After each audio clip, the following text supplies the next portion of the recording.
Hello everyone, and welcome back to another Monster Hunter World Iceborne live stream. It's 2:20 in the morning, which means it's 3:20 in New York, and, oh wait, am I doing it backwards again? No, 3:20 in New York, I did that right. 3:20 a.m., and in California, it is 12:20 a.m. So it's getting pretty late at night, which is precisely my favorite time to stream, because we can talk about all the things you're not allowed to talk about, like index fingers. All right, let's go ahead and get started. You can see the online session ID in the upper right hand corner. My goal, I was talking about it in the Eggsbox chat in the Discord. Man, there's nothing to do right now. We're just waiting for Master Rank Kulftaroth. So in terms of gameplay, what I'd like to do is help anybody with anything they want. So hopefully we get some Xbox friends wanting some help on the Xbox. If they post something like in probably like an optional quest that they're stuck on, maybe the Extreme Behemoth, I'm going to be joining your quests. And if there's nothing to join, I will probably, or potentially, I'll look at SOS flares. All right. I'll also try not to be too loud. It's like going to be 3 in the morning pretty soon. I don't want to wake my neighbors up. Please, bro, tell me your index finger size. It's huge. Arson says, my friend don't like Pepe. Is it because he watches CNN? Your friend doesn't like Pepe is because he's probably a liberal. Because liberals don't like good memes. Mike Kind says, it's 9 a.m. here where I live. Nice. How's it going, Rossi? 9:21 a.m. in Europe. Ivan says, I've been running the Rajang heavy bowgun build in your video, and it's basically easy mode. That's right, Ivan. Monica, thanks. Oh my God, that's a lot of money. Thank you so much, Monica. You have been giving a number of donations in the live streams. That really, really helps. I was just talking about also in the Xbox chat how because sometimes we talk about inappropriate things, actually my live streams have been getting demonetized. Not that they're really making any ad revenue anyways. Mostly the live streams just run off of donations. That's the truth. So it's not like a huge loss, but it is very frustrating, isn't it? And it's like, I get it though. YouTube, that's just how YouTube operates. They don't want you to talk about certain things because then they can't tell advertisers, hey, this is kid-friendly content, but also we don't target kids. Something like that, right? Pepe is a longsword god. Joining in a second. Got to change batteries. TGC, I wish I could smoke a blunt with you and play Monster Hunter World. Gilbert, I've never tried weed. I know it's 420. Blaze it. This is the only year where it's going to be 420 2020, right? So this is a very special year. JV says, on duty? Damn, Monica. Yeah, seriously. Thank you so much, Monica. That's a very large donation. And by the way, Monica, if you want the a message to pop up on screen, you can cause that to happen by using the Streamlabs link when you do a donation. The Streamlabs link allows you to post your message directly to the feed, meaning your message will show up on the screen. So if you've ever wondered about that, that's how it's done. God Boy says, this video has been sponsored by Monica, Shadow Legends. That's right. The Devil's Lettuce? Yeah, I was talking to my wife, and she would like to try weed brownies someday. And I'll probably try them with her when I do, but I've never had weed before. You got any sleep greatsword builds? Probably it would just look like a regular greatsword build, but you would swap it out with the sleep greatsword. Peppo said, COVID-19, what is this? Never heard of it. YouTube. Hello, everyone. Good morning. How's it going? Shiro Hige? Can anyone join? That's right, Variant Gaming. Anyone can join. That's right. So we'll accept this real fast. Energy drinks, full bloom, all this other stuff. Sweet. What build do we have going on? This is a wide range build. What weapon do I feel like playing tonight? We did a little bit of Insect Glaive yesterday on a terrible Insect Glaive build. How about some Switch Axe? Ooh. Ooh, look at that. We already got this set up and everything. We're going to do a little Switch Axe tonight. Alright, we'll have some items here.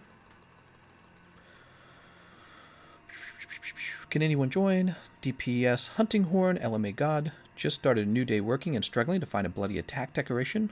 Aw, I'm sorry, man. Is it better to use the Zenogre or Safi Heavy Bowgun for highest spread damage? Technically the Safi Heavy Bowgun, but Zenogre can be accessed sooner.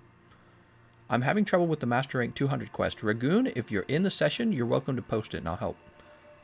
God Boy says, nice dream time. Alright, well, let's see if anyone has posted. COVID-19. Oh, looks like I need some Safi rewards here. This song has that annoying background noise. Let's try a different one. Oh, I see. I have to click on it. I see. Got my 9 Inch Nails playing in the background, right? Do you need Master's Touch for the hammer? You don't really need Master's Touch for any weapon. Master's Touch, people use it because it's considered real strong, because it keeps your sharpness high. But you never had to run Master's Touch. That's one of the things that is like when you go looking for builds, all you ever hear about is Master's Touch. And yeah, it does improve your damage output, but play the way you want to play. And so if you give up the damage, the extra sharpness damage from Master's Touch, you can go pick up something nice like maybe Divine Blessing Secret, or just something. I like defensive skills, to tell you the truth. Especially tonight, I'll be playing defensive skills because I will barely be looking at the screen. I'll be looking at your comments instead. I like to answer the comments. Freaking Xbox racists! Why would you say that, man? Oh, here we go. When the mist taketh you. We're joining Hunter. He is Master Rank 12, and we're Master Rank 402, so we should be able to do a little bit of work for him. We'll just help him run the story mode all night. What's the server code, says Ruben. Ruben, you can rewind the stream to the beginning, and you'll see it right there in the beginning, okay? Additionally, if you're in the Discord server, there's ways to look it up in there. I'm a bow guy, so I usually get targeted in groups and die most of the time. And solo, I can't survive 3 carts. Ah, I should make a defensive bow build. Wait, I think I did that. Did I do that on the Xbox? I can't remember. I think I did that on the Xbox.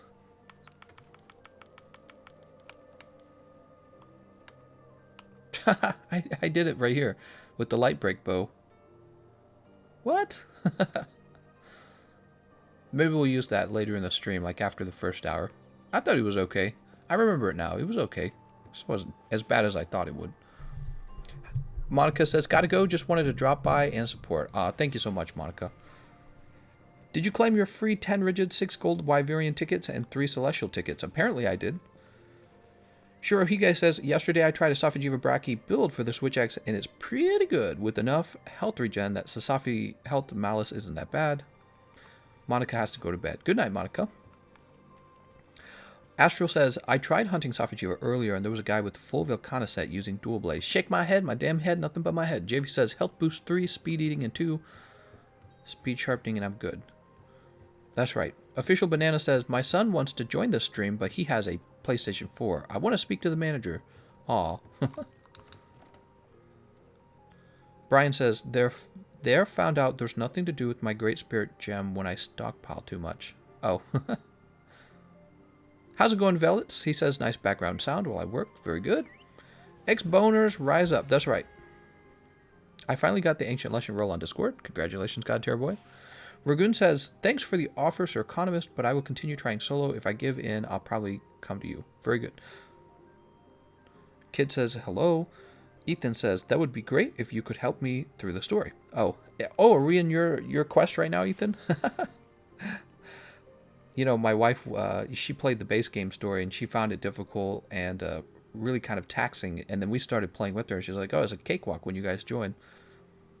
I've never played Monster Hunter before. Which weapon should I use? I tried them all out in the training area, and nothing stuck out to me. Okay, if you would like my opinion, and this is something you're playing for the first time, I strongly recommend the Greatsword. I think the Greatsword not only is one of the best damaging weapons in the game, I mean arguably like the best melee weapon. Not only that, but it is very easy to learn. You'll just have to learn how to press the Y button 3 times in a row.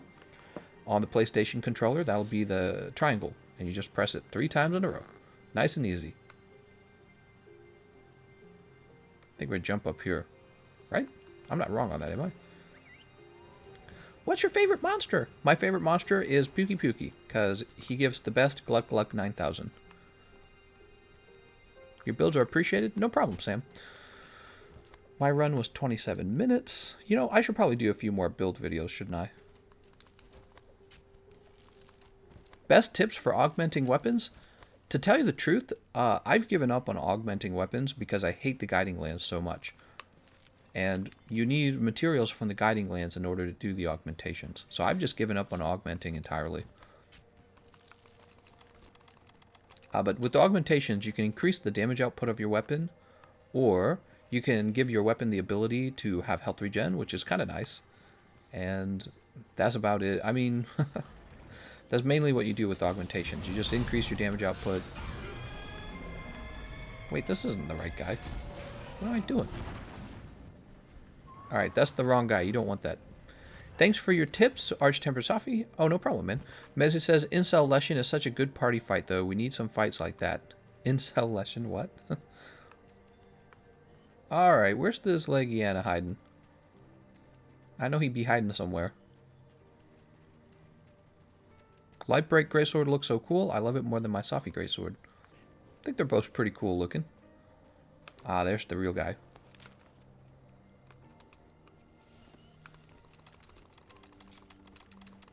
Oh, right. On my Xbox, I don't have the Raider Rider for the... Man, I should get the Raider Rider. Guiding Lands is for simps. Guiding Lands sucks, dude.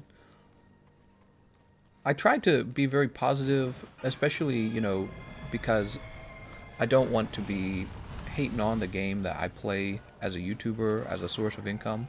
But I also like to be honest. So, if I'm being honest, this game did a poo-poo with that Guiding Lands. It's literally just an extra fight that you go through. You guys have heard me complain about it enough. Have I complained about it enough? Hold on. Let's go ahead and smack this guy while we still have Temporal Mantle. Do I like the Fallout series? To tell you the truth, I've never played Fallout. I played Skyrim and I played the Elder Scrolls Online. I thought those were both pretty good, but I've not played Fallout. Raider Ride equals read comments time. Does it? I got Fallout 4 on Steam for free, but I only bought it on Bethesda. What? Let's go ahead and put this on.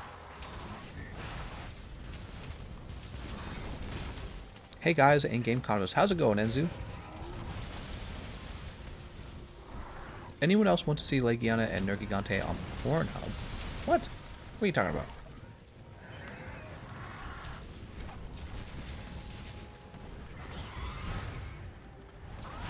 Is he gonna land?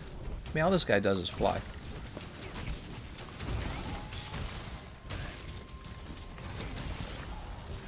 There we go. Haven't heard you complain enough, says Omar. How come your streams are so late at night? Something bothering you or keeping you up? Yes, I'm haunted by the memories of my uncle who died in the fields to a snake. And I never understood. He was taken so young. Oh, I don't know. I'm just saying things. What game mechanic still bothers you? What game mechanic? The same mechanic that bothers everyone. The clutch claw. It makes no sense. The clutch claw should definitely not be. It should not be affecting weakness exploit. There we go. I can't talk and play at the same time. It's always such a challenge, actually. I wonder how good I'd be at talking if I didn't do this the way I do it.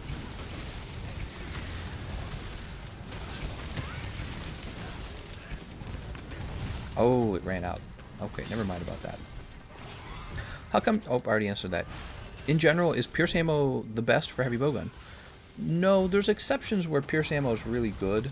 For example, Shara Ishvalda is pretty good. Uragan, Bazilgues, and then especially if you're fighting Raging Brachydios is also pretty good. However, in the vast majority of cases, if a monster is weak to shot damage, the very best ammo continues to be spread ammo. That's in solo mode, okay? So it's interesting because when you're in multiplayer, it's a little bit harder to get the monster to stand still and to hit the monster consistently on the head. It definitely changes. But yeah, if you want to do a lot of damage with heavy bowgun, you're already doing pretty good with the sticky ammo. Pierce ammo is good on a few large monsters, and spread ammo is gonna be king in almost all cases. What's your favorite weapon to use? This one. Hammer main here. I like the clutch claw. That's because when you're using hammer, you actually have a fun way to get the claw. It'd be so much better if it got styles from GU instead of clutch claw. Give me aerial axe. That's right. We need aerial switch X. My man, Gameconomist, is still waiting for that announcement when you will get an OnlyFans. I thought about doing an OnlyFans and then posting a picture of myself there. Is Switch Axe fun? No, Switch Axe is terrible. Never use it. Best Safi Longsword and Awakening. a lot of people use the blast longsword, just like all the Safi'jiiva weapons. They tend to use blast for raw damage. And, well, technically it's not raw damage, but they don't really build for elemental, so the preference, it goes to blast for the damage that you get when blast procs, right? And so if you were fighting a monster with both good raw hit zones and elemental hit zones, you might pick the correct element for that monster. Let's go ahead and grab this guy by the tail. Ivan says, please read my comment. What do you think would be a good fix for the Clutch Claw? Should it be added into a combo for every weapon? Or maybe have... No, that wouldn't fix the problem. You know, I think that the main thing that would fix Clutch Claw is just disconnecting it from weakness exploit. Nobody's grabbing him? There we go, I got him. Kind of surprised me. Oh, I should have used my zero sum. It's because I'm not paying attention.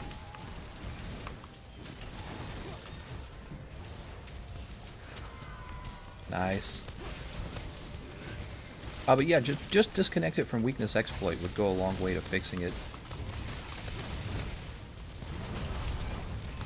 Ah, I tried to roll it. I'm terrible.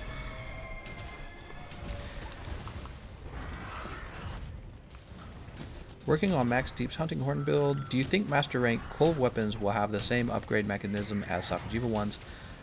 A lot of players are suspecting that it will, because of the wording that the developers used during the developer diary.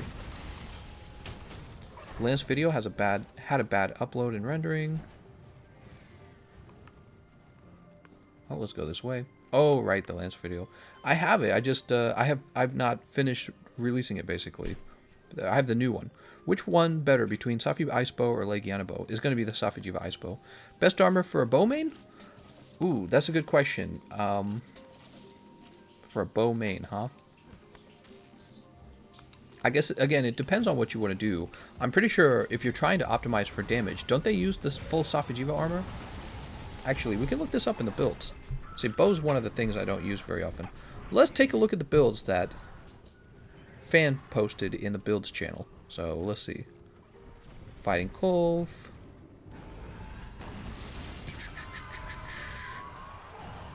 Here it is. So people tend to put builds together for damage. I'm just running around. Okay, is a combination of Safi'jiiva armor, 3 pieces of Safi'jiiva armor, and 2 pieces of Velkhana armor.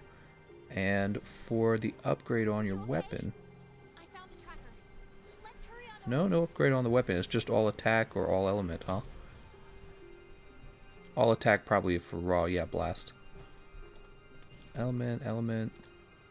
Looking for any exceptions. Is that going to be fire? Let's see. This is, nope, that's not fire. Huh, here's one that uses the Kirin long arms. Yeah, if you guys want some really great bow builds, go to the Discord server and head over to the channel that says builds. Fans Perspective put a bunch of great builds together over there that you can use for the bows, okay? And it seems like each build is different for each element with a certain pattern arising. Help, I'm stuck at 3 a.m. doing a project for school. You better keep drinking that energy drink and keep going. Do you think Clutch Claw Soften should only do increased part damage instead of reducing hit zone values? Ooh, I would support that, Ivan. I would support that because it used to be that you had to understand hit zones really well for weakness exploit on the monster, and that level of complexity was kind of fun, I guess. It made you felt like once you knew it, you were part of the group that knew it. And being able to change the hit zone value so that weakness exploit works most of the time is kind of annoying. Wellick says silver still best for bow. Blast bow is all Safi. Calling it best elemental bow will be Elytron with that 2-piece of true crit at sets. What? Safi equals more flexibility. Silverlow says more damage. Fans builds suck. Says Randaroo.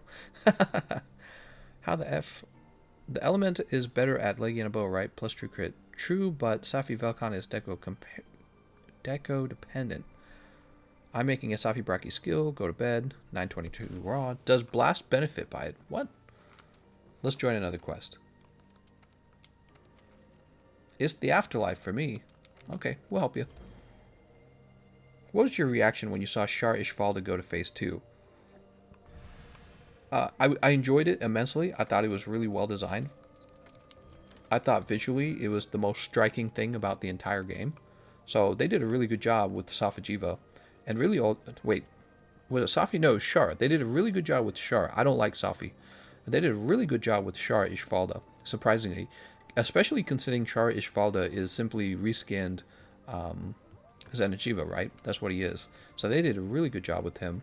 I just wish that we had gotten Arch-Tempered Shar Ishvalda maybe like 3 months after the game launch. And now we're 7 months out and we're getting Arch-Tempered Namiel for the first time at this point. So they're really, really stretching the content is what's going on. What was your reaction? Oh, I already...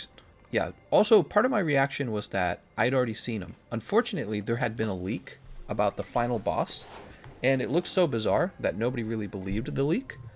But then when I actually got to fight him, I was like, oh my god, the leak is real.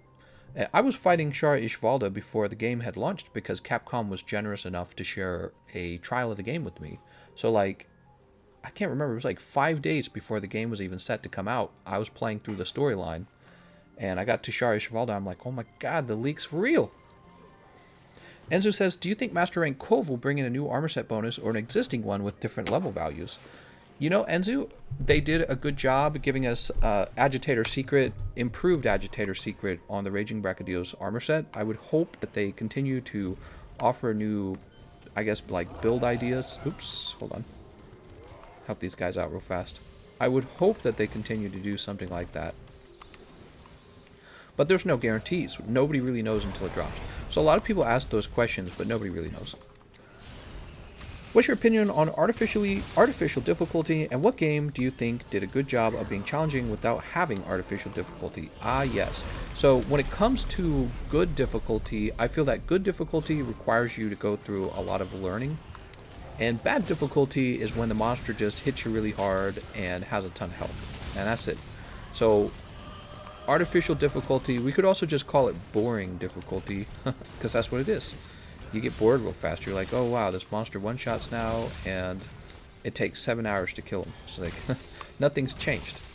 Like you could have, you could have logged in as the dev for that game yourself and just changed the values on the monster so that the monster hits twice as hard, and so that the fight takes twice as long. And that would have been, you technically increased the difficulty, but it's not a more satisfying fight. And so the developers have to avoid doing that, basically. Ever notice the guy in the gathering hall that handles your farm speaks Spanish? No, I have not noticed that. How old am I? I'm 31. Only noobs and real pro play bow. I need help for a hammer build. I'm using random armor with part breaker and KO jewels. I'm using random armor with part breaker and KO jewels. I would say on the hammer, KO is not actually that important. I tried to roll it. So hard to roll. His roar is really pretty strange.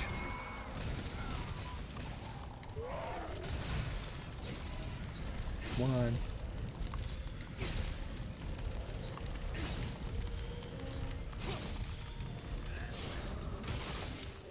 Did he just fall over? What just happened? Oh, did he just get knocked over by these dudes?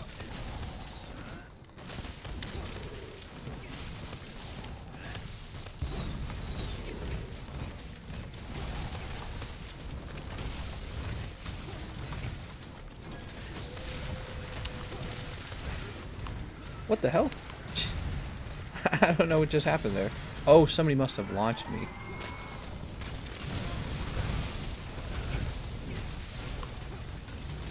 He's dead. Nice job, guys.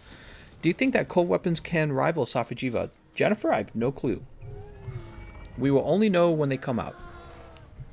I suspect they will, though. Do you know if normal Cove will also be playable for the players that don't have Iceborne yet when Master Rank Cove releases? That is up to Capcom and how they schedule it. Maybe not. God Terror Boy says, I'm losing my mind. I need sleep. To that hammer build, I heard crit helps out a lot. Yeah, so crit boost is really how people do damage on normal melee builds where they're dealing blunt or they're dealing sever damage. TGC, why don't you like Safajiva? His rewards were too easy to obtain. Just kind of like in the Guiding Lands. You know how Guiding Lands feels real grindy? Well, it's because you're not really accomplishing anything. You kind of go out there, you can't lose, you smack the stupid monster around, your teammates come in and smack them around for you. There's not really a satisfying challenge, not really a satisfying reward. And the loot is not even special. Literally everyone in Grandma has the loot. And it's just grind after grind after grind. It's less complicated than Kulv Taroth. Personally, I find it less complicated than Kulv Taroth. It's literally just part break this guy and the end. So I got bored of him pretty fast. I got bored of him really fast.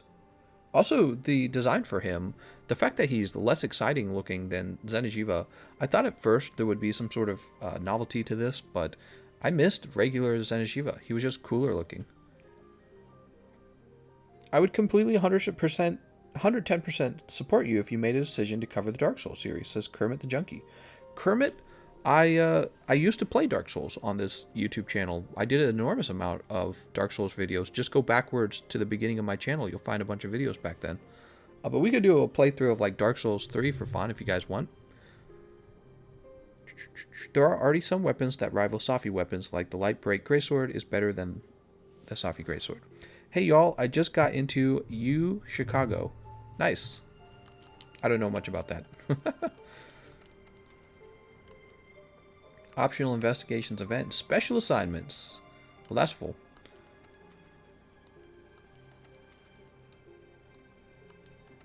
I think we're going to join this one. Remember someone with 1,700 Safi kills. Oh my god. This guy's never happy with anything in this game. Always complains, says Bill Frau. Bill, I've been playing for like 4,000 hours. Jesus. Oh man. You're not allowed to have an opinion, man. GC Dark Souls ASMR. Base Arch-Tempered Kulv was so crap that Safijivo feels a safe bet. Never got a Thunderlight Bowgun or Ice-Light Bowgun. Enzo said, it's still funny how you can use one weapon for the whole entire siege, then change before you collect rewards to get the weapon type that you want. Dark Souls is sweet. Dark Souls is also a pretty old game at this point. I imagine a lot of people burnt out on Dark Souls. At least you don't have to fight Safijivo for his weapons anymore, thank God. Well, see, I would aim for it to be the other way around. I would want the fight to be so enjoyable that you don't really have to worry about having to grind him, because you will end up playing him so many times because you like the fight. And sadly, Kulv was more fun than Safijiva. So they had all this time to design Iceborne and a new fight, and really all they did was reskin Zenijiva to be uglier, and then, you know, they just... I'm not a huge fan of it. I'm just going to be, you know, honest about how I feel about Safijiva. Ever since he came out, I started calling him Safi Poopy. I think that it was sort of meant to be coming off as funny, but it was also telling the truth a little bit. I immediately did not like the fight. I like that he's difficult. He is difficult, the fight is, but the rewards aren't difficult at all. They're ridiculously easy. They're as casual as they could be. Joey says, do you know any decent pre-master rank 70 speed spread light bowgun builds? If you're using light bowgun, you could use spread ammo. I remember that there were several spread ammo bowguns kind of competing to be the best at spread, but honestly what light bowguns do best is sticky ammo and elemental ammo. So if you really wanted to get into spread, I don't know why you wouldn't want to use heavy bowgun. The two weapons are so similar. You might as well just use the one that's got the much more powerful spread ammo. And then for light bowguns, when you're trying to be powerful with them, you would just use your elemental ammo, or you would use your sticky ammo. But you can use spread on a light bowgun if you really wanted to, just for the sake of using it. TGC, they were working on Iceborne at the same time Monster Hunter World was being developed. Really? So, like, they were already working on the expansion at that point? For real?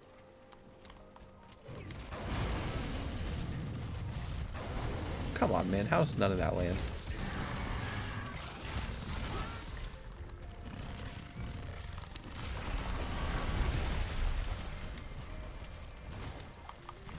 Oh my god, man.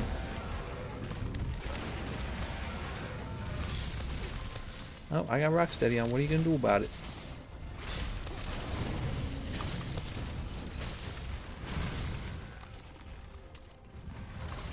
The game design itself made Safi this way. The entire multiplayer system is one big participation trophy. That's right. That is the perfect term for Safijiva, actually. Safijiva gives you a participation trophy and is basically the most powerful weapons in the game.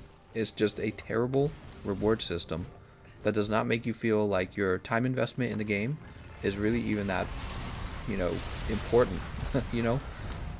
It's like, you've got the best weapon in the game, and so does literally everyone who basically just logged into Safijiva and attacked him. It is so casual, it's shocking. It's like Nintendo levels of casual. It's quite fun if you speedrun P1 all breaks with a team of confident players. Yeah, I get that. That's kind of like Nuzlocke runs with Pokemon or something like that. People create challenges for themselves to make it more difficult, but I would prefer like an official high difficulty.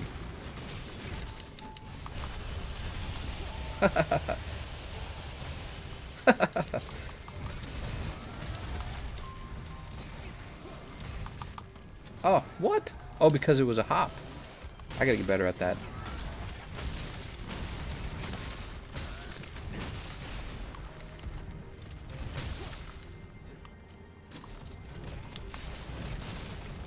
Oh, I don't have any. God damn it. I don't have any pods on me. That's too bad. Oh, and I still had to roll. How are players without Cove weapons supposed to get them if the new Cove quest only drops upgrade materials? You have to go back and play the old Cove Siege. It's actually quite clever because they, one of the things they do with the old Cove Siege is they keep finding annoying ways to make it relevant again, and this is basically them doing it again. One of the designs of the Kultaroth Siege is that there has to be a lot of players actually trying to play it in order for it to be playable, right? So let's say you've still got players who have not purchased Iceborne, but they have the base game, and they don't have anyone to play Kultaroth with. Well, now that they've created this system where you need Kove's old weapons, and they did not tell you that they were going to do this, what's happened is a bunch of people got rid of their old Cove weapons and need them back. So Capcom's found this clever way to kind of get us back into playing Kultaroth again. It's clever, but it's also annoying. It's like, god damn it. But I don't know. That's what you get for deleting anything.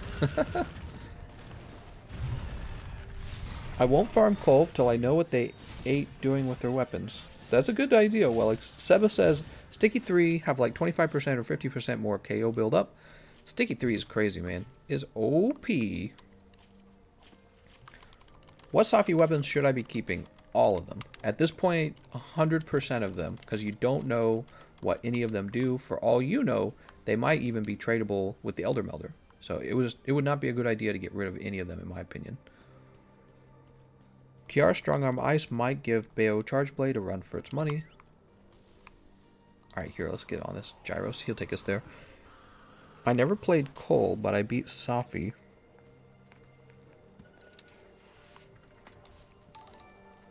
Can you upswing that longsword player for me, please?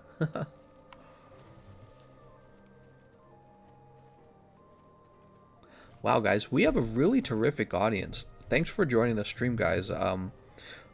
We have almost 400 people. I was looking up Twitch before I started the live stream, and I think the top streamer over there had like 100 people watching, maybe. It's like 115. We got an easy 400. You guys must really enjoy this live stream. TGC, you will get material from Master Rank Cove Quest that allows you to do the same thing as with the Safi part. We don't know anything until Kultaroth actually launches, so I'm just trying not to make any assumptions. I don't understand why people get rid of their Cove weapons. You have infinite storage. It's not like you'll ever run out. Yeah, we have a lot of storage. It's actually true. Do I like Swedish fish? You know, one of my oldest friends, he knew me back when I was 18 and I had run away from home. And he and I worked at Target together and we eventually became roommates. He loved Swedish fish. He'd have a huge bag of Swedish fish all the time. He was a real thin guy too. It was real funny. And you know what he does now for a career? He moved to South Carolina and he is like legit a preacher, man.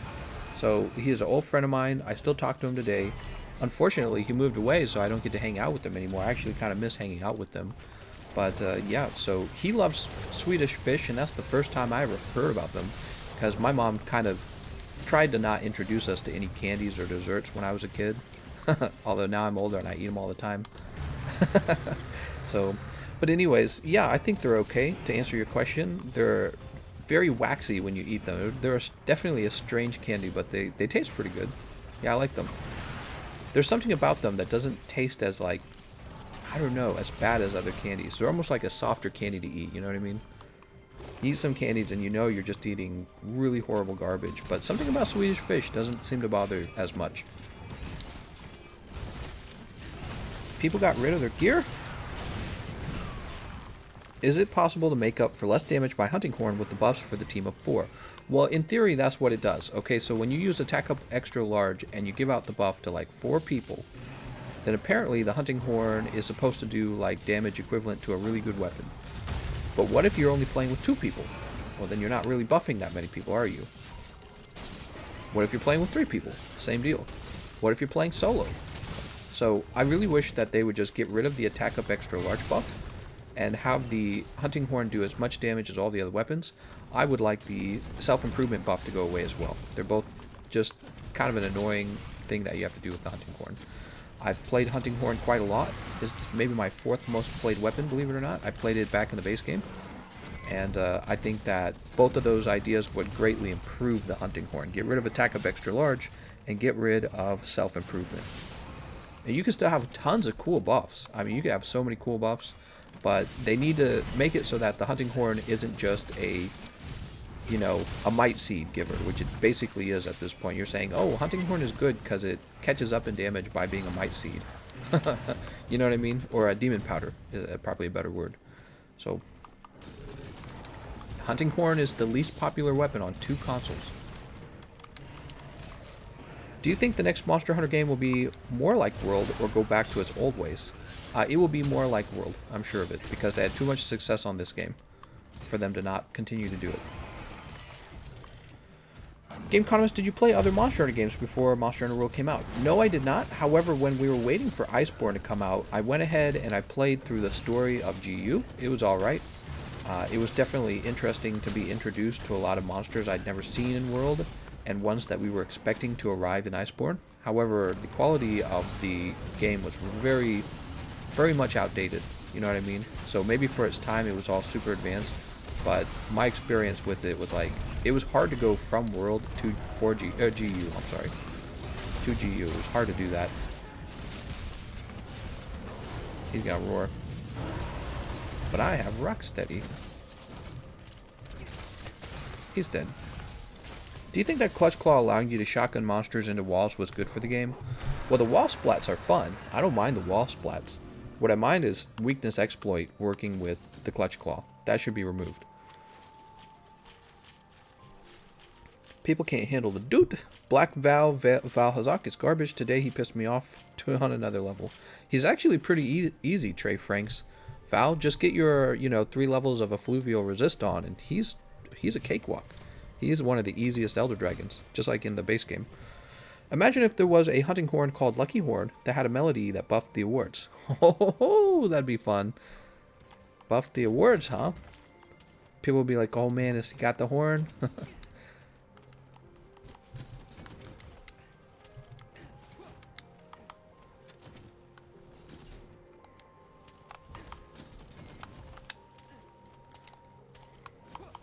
Here we go. The Fade Slash only comes out after you use one of your attacks. I got it.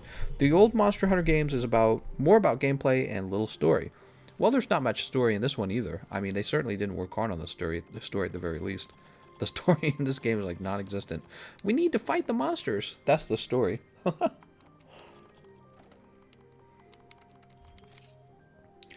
Do you... Oh, I already read that one. Do you think the Lance will get any buffs in the future?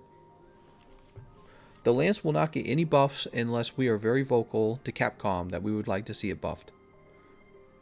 Otherwise, if nobody's talking about the Lance, why would they dedicate time to it? So the very best thing we can do is talk about it.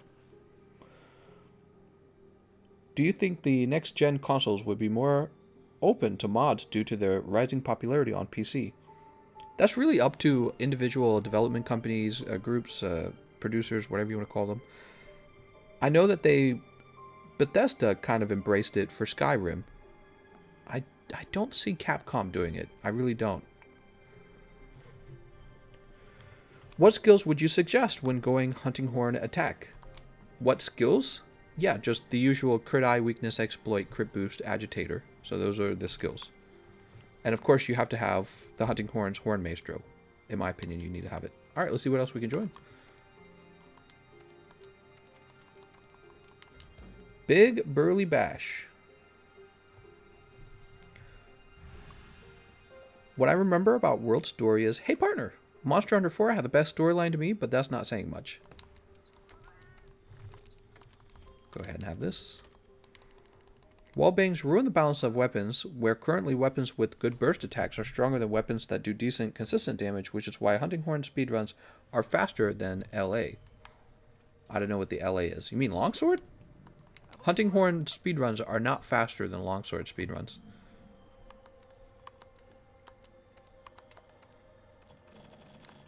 Go ahead and fertilize this with some thick summoner jelly.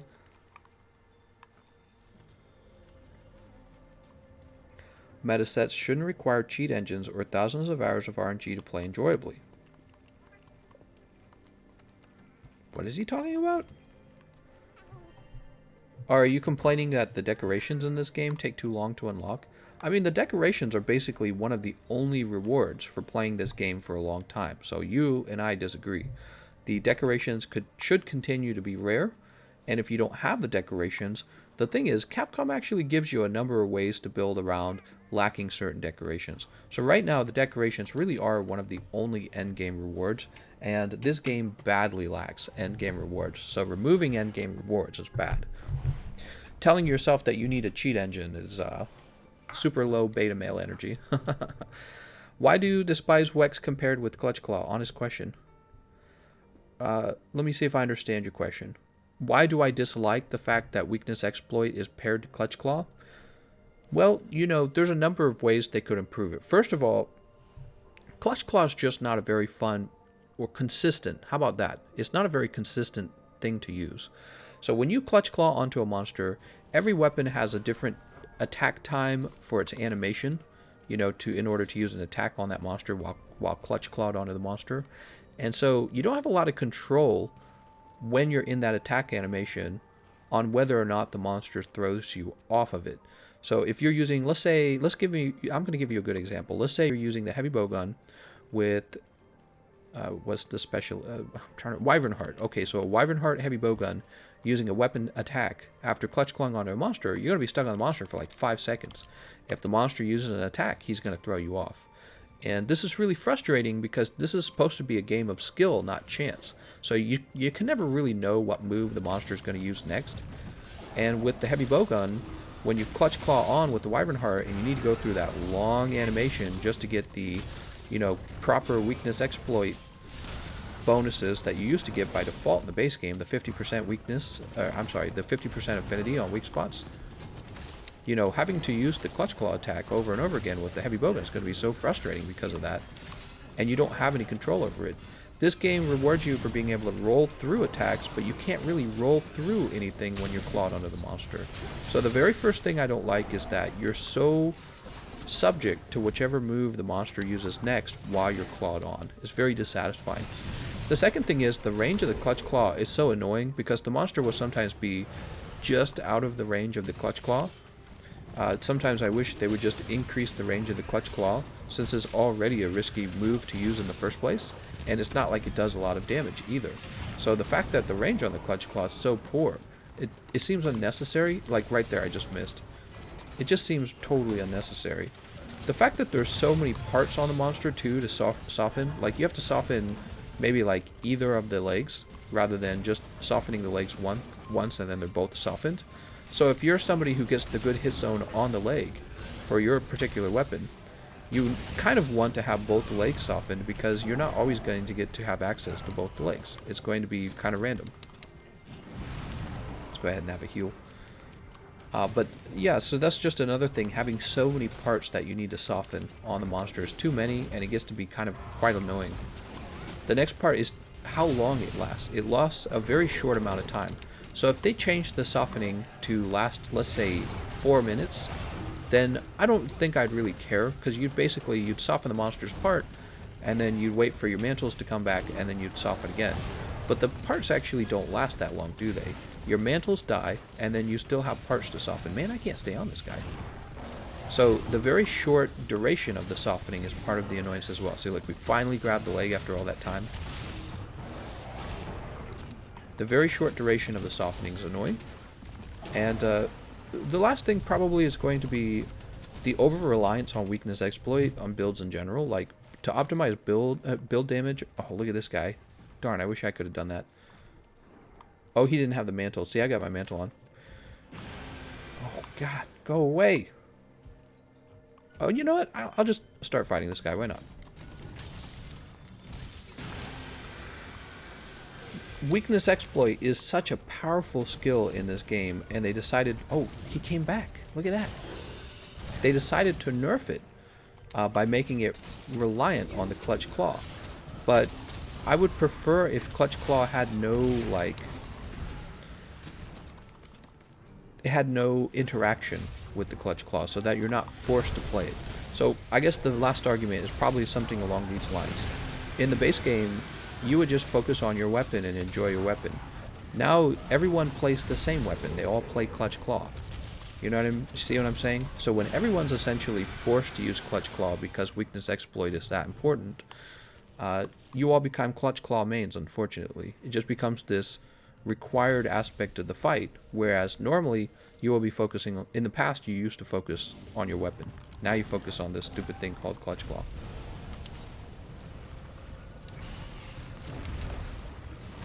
Got him. See that? Put him right next to the lava spout. Clever.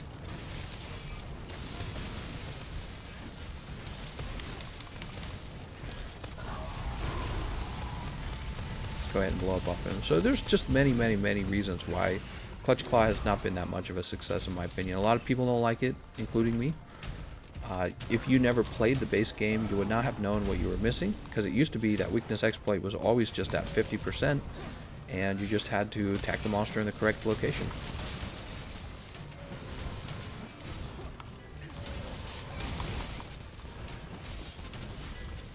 Is it gonna roar?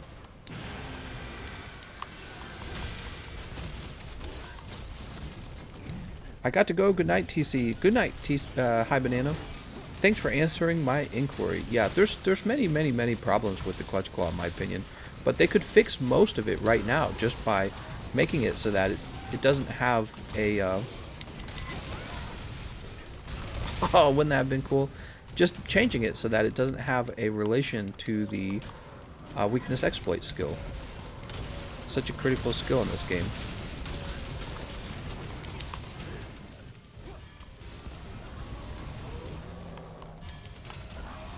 There we go. What is the best build for Raging Dual Blades? The best build, I've got it all memorized right now just for that particular weapon. Imagine if I did, that'd be hardcore, man.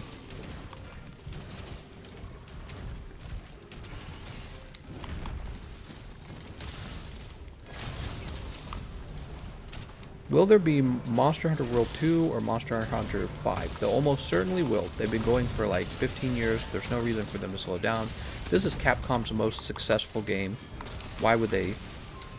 I just don't think they have a reason to stop.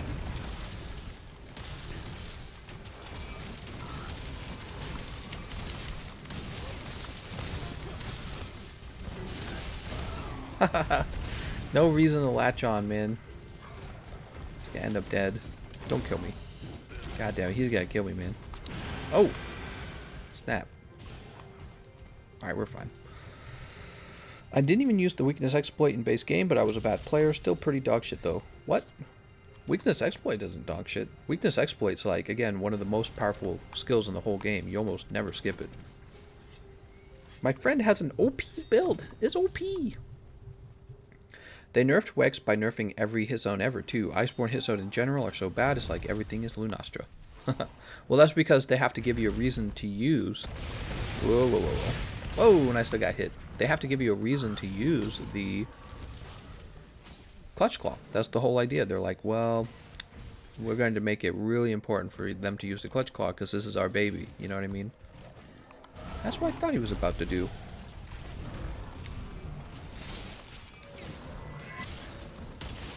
Compared to the past games, Monster Hunter World feels like a really huge beta test on this new format of Monster Hunter.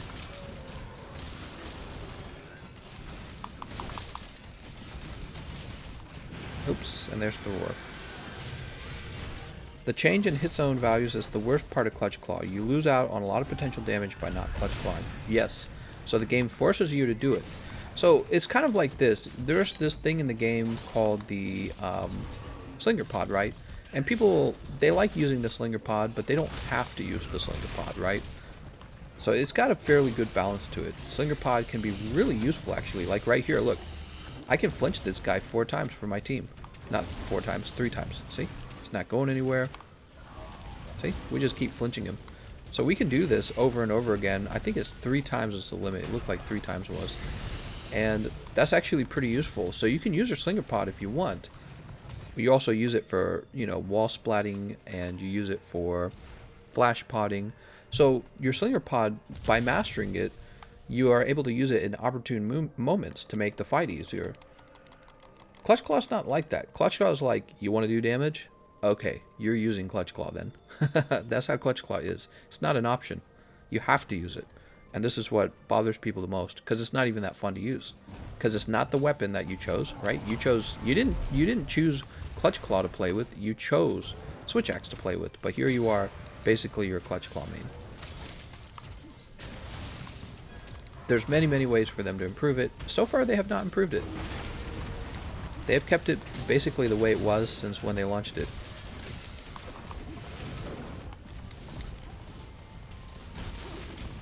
Should they make the claw have upgrades so that it can have more optimizations? Yeah, so I've mentioned before that it would be okay if they added a skill to it.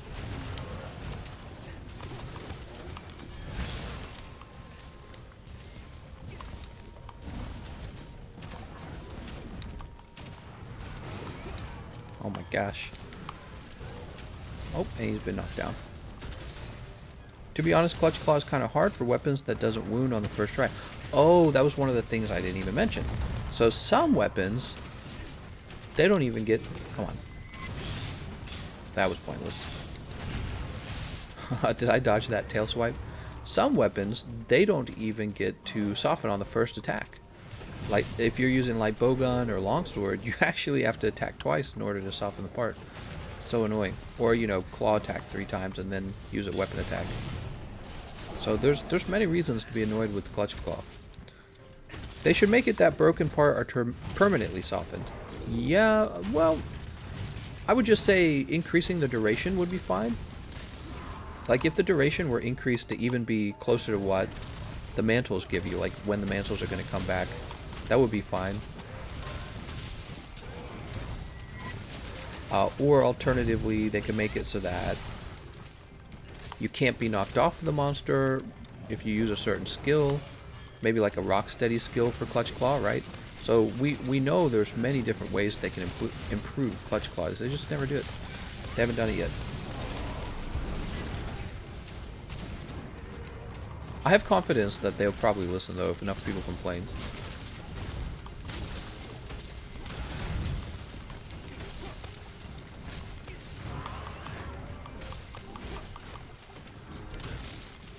Is he going to sleep?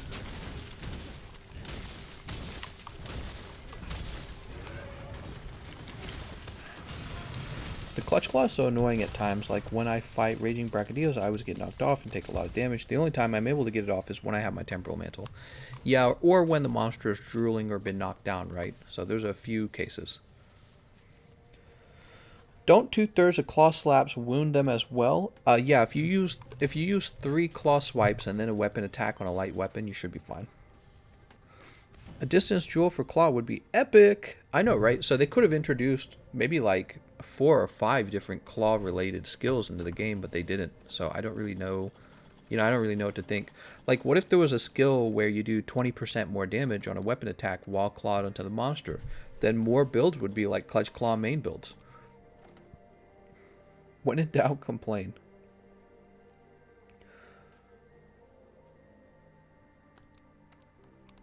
That's right. You also need a mantle to reliably wound and wallbang.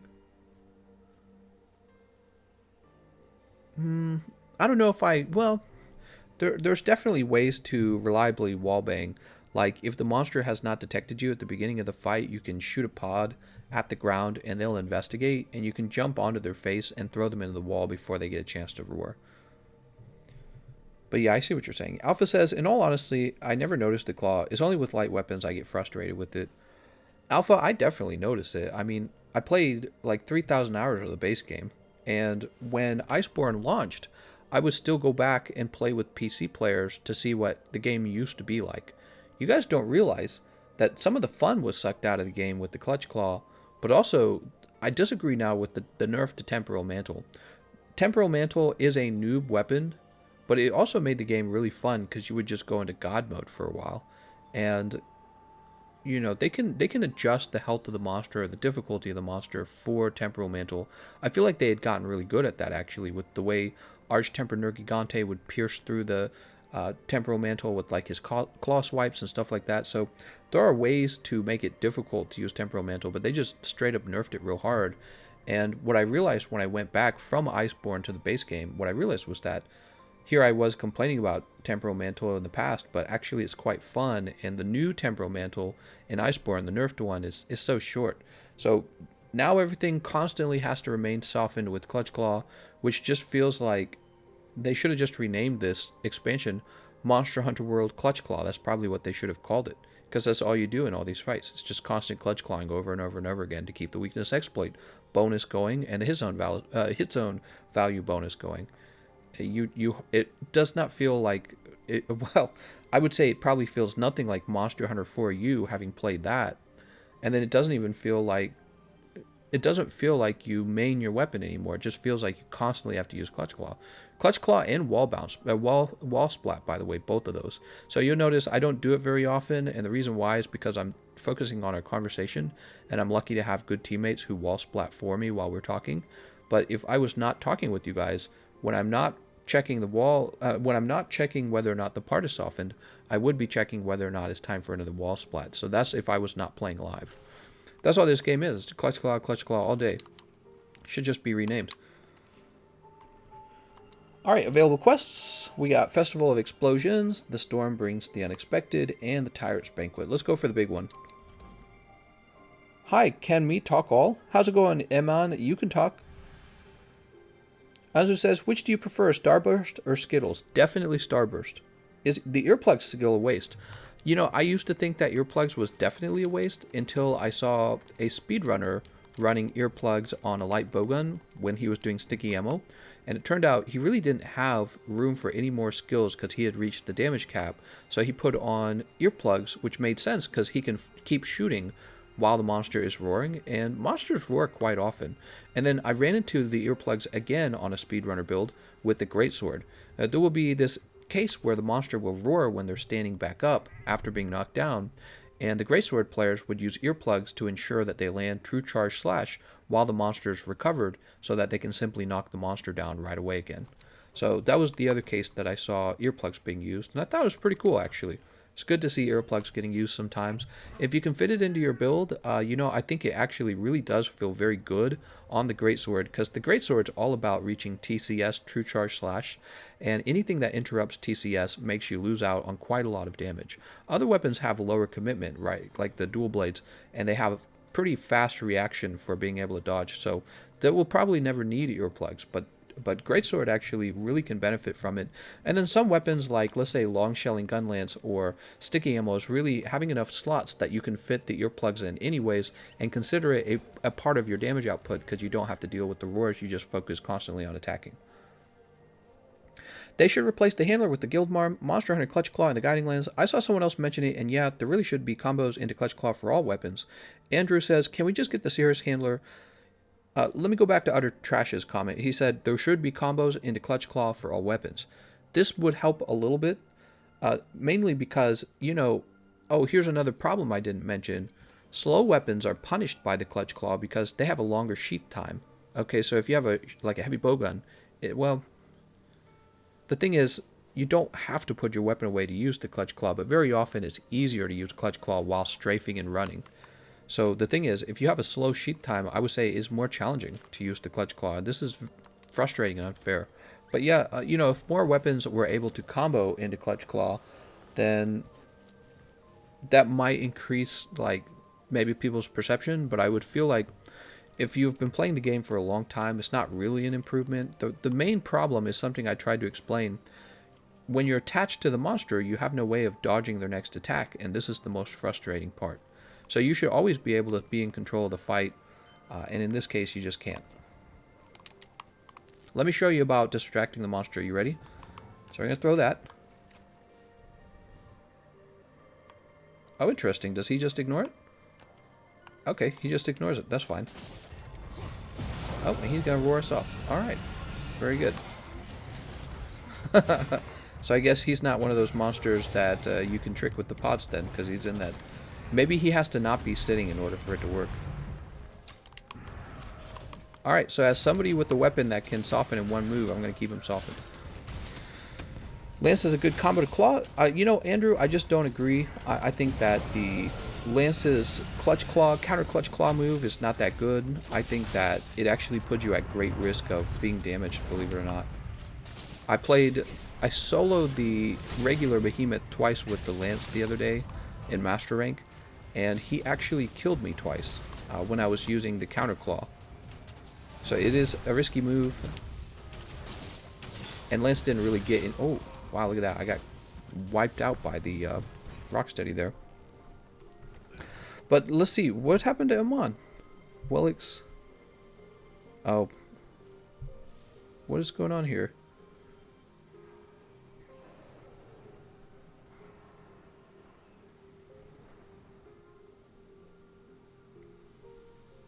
Why did Amon get hidden? Huh. Wellix, I don't understand why Amon got hidden. You can tell me like in a mod chat somewhere else. Maybe there's something I'm not seeing. Geralt says, wouldn't it make sense for the guild to give the Sapphire Star the best handler, not the worst? Well-timed jump from one part to the other of the monster to another should allow you to dodge monster roars and attacks, says Alpha Sierra Hotel. Fair enough. I've done that myself. It's just that, you're already not dealing any damage while you're attached to the monster, and the animation to move from one side of the monster to another side of the monster just wastes even more time. So it's kind of frustrating. You're stuck on this monster trying to soften the part for like all this time just so that you can get back to actually using your weapon. It's just in general, the usage of it is just not that exciting. But yeah, I know what you're talking about. I've done that myself, where I move to another monster part to avoid an attack. If you want to soften a monster while they are aggressive, you have to clutch claw their back or arms and move to the head when the time is right. Well, you just have to move to whichever body part is the right body part, I think is what you mean. Because it's not always the arms and legs that are safe. Sometimes nothing on the body is safe, so that's possible too. At least I'm pretty sure that's true. I've had monster fights where when they're doing like jumping animations, their whole body is counted as a hit zone. You know what I mean? Like Raging Brachydios is a great example. I can't fight Raging yet, but is he tough? And are there any tips I should know? Any tips for Raging Brachydios? I have a number of videos on fighting him, so you could just go look up my tip videos. Will the Behemoth or the Witcher armor get released for Master Rank? Fairly sure they won't.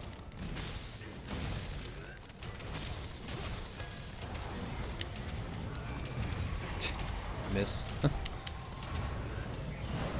Board. Dude, this guy sucks. Did you notice nobody plays him? I bet he's one of the least played monsters in the game. I also feel that in order to use items consecutively, you should mash the buttons rapidly. Rocksteady make you not budge at all and only reduce 50% damage if I'm not wrong. Let's go ahead and soften this.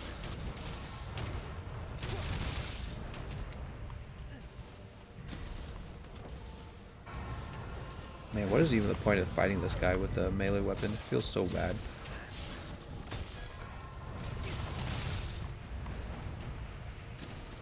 How did you meet your wife? Okay, so I met my wife in college.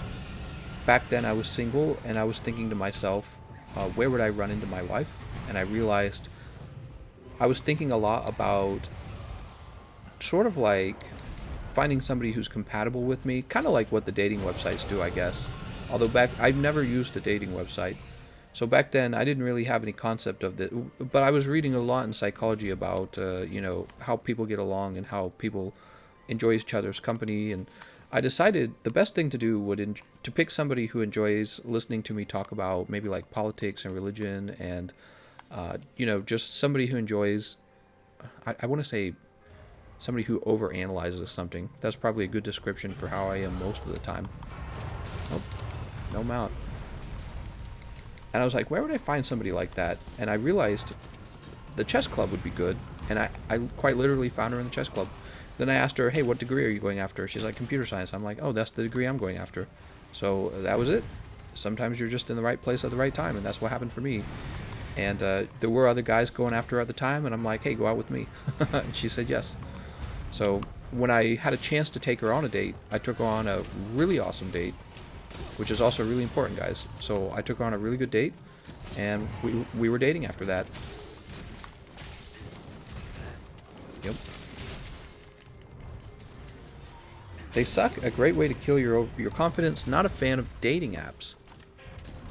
Oh, I didn't even think about confidence. Yeah, when I had a chance to take her on a date, I took her on a very good date.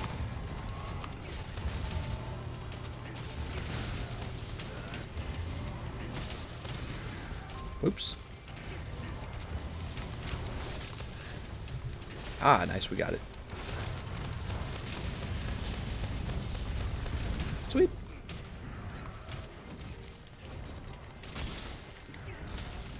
They suck. Great way to kill your off. Oh, I see what he said.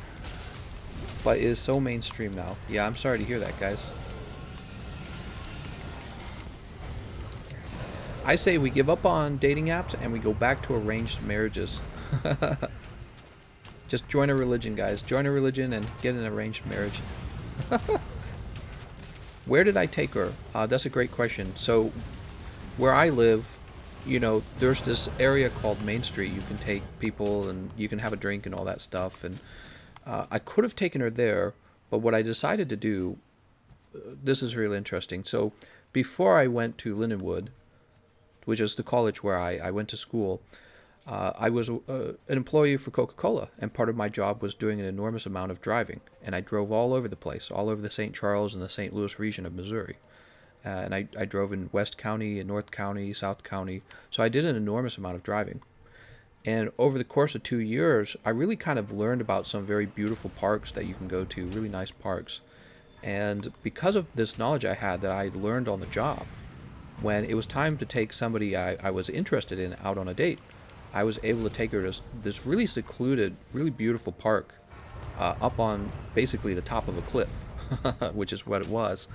And it was in the middle of nowhere, too. It was middle of nowhere, top of a cliff next to a really odd place to go on a date. We were like in the sticks, basically. We were in the countryside. And people nowadays, they're not very... I guess people today, they don't really visit the countryside that much because nobody really understands it. Why would you need to go there? So because of Coca-Cola, I was able to take her out to the countryside to a really beautiful natural park and take her to the top of this cliff and sit down with her on it and just kind of talk to her about things. The same way I talk to you guys, actually. Have a conversation about something interesting.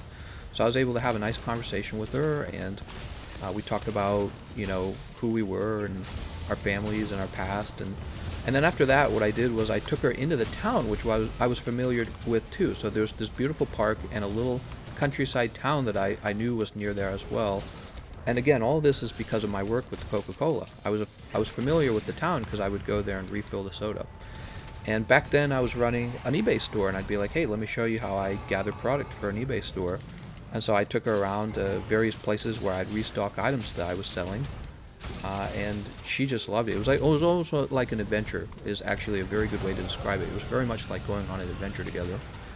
And I think she was pretty quickly smitten. I was somebody who had a very big interest in politics.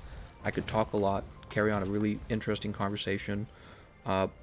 I was always very passionate when I was younger about, oh, nice, he's Slade.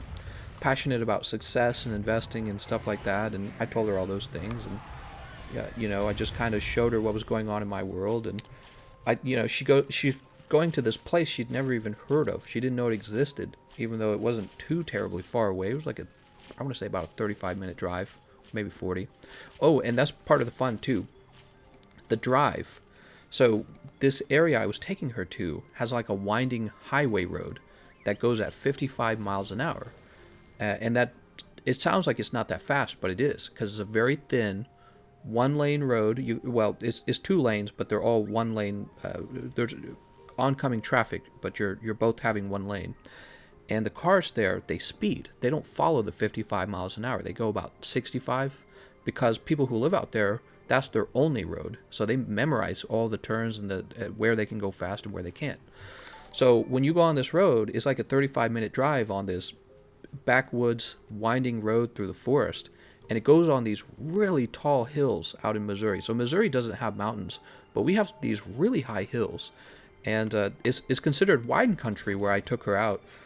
This is like where you can go on a tour for wine, and you could ride your motorcycle on this this road. And so because I had driven the road many times, I was also able to drive really fast. So I was kind of showing off, I guess, a little bit how well I had the road memorized, because it's almost like a roller coaster ride for her. We'd be zipping through these very really steep turns, going high up on a really high up on a hill, and you can kind of see out for a far distance once the trees break apart.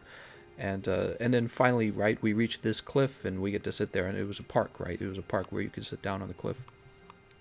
So, and that's not all either. I did other things. After we start dating, I actually start writing her a bunch of poetry too. So if you want to impress a girl, being skilled at something is really useful. And I happen to be a fairly decent writer, especially when it comes to poetry. Country is great. Coca-Cola got you a date, huh? Something like that, actually. And I don't know. If I had a different job, maybe I would have found some other way to take her out on a nice date. But Coca-Cola in this case taught me a lot about really these countryside towns and really far out places that you would have to have gone there for some reason to know they exist. They're really cool because it's almost like going backwards in time when you get out there. It's a very surreal experience depending on where you went. Did you have a crush on someone before you met your wife? Yeah, actually there were a few girls at college who I was interested in before I eventually asked her out, but she was my first choice actually. But there was another girl, she was also, I would say I didn't really know as much about her as I could tell my wife had the right personality. But the other girl, she was just really attractive. I was like, she's my type, right? I could tell by the way she looked that, oh, shoot, I'm not going to die, am I? So there was another girl I found really cute, but I never asked her out, and I think that's because a part of me knew that personality-wise, maybe we wouldn't be as good of a fit. And so I didn't even bother. I just went straight to my wife. I just went straight over to her, and I was like, hey, let's go out. What game started your gaming career? Did you know I've been posting on YouTube for a very long time. This YouTube channel is quite old. I think it's 9 years old. And the first game that I posted to this channel was Mass Effect 3. A long time ago, Mass Effect 3 multiplayer. And I started the YouTube channel because I had people who thought I played really good. I played that game for like 3 hours as well. One of the things about me when I play video games is just how many hours I put into them. And so when you just put a lot of time into a game, you end up being fairly decent at it, right? You end up knowing things about it that other people didn't take the time to learn.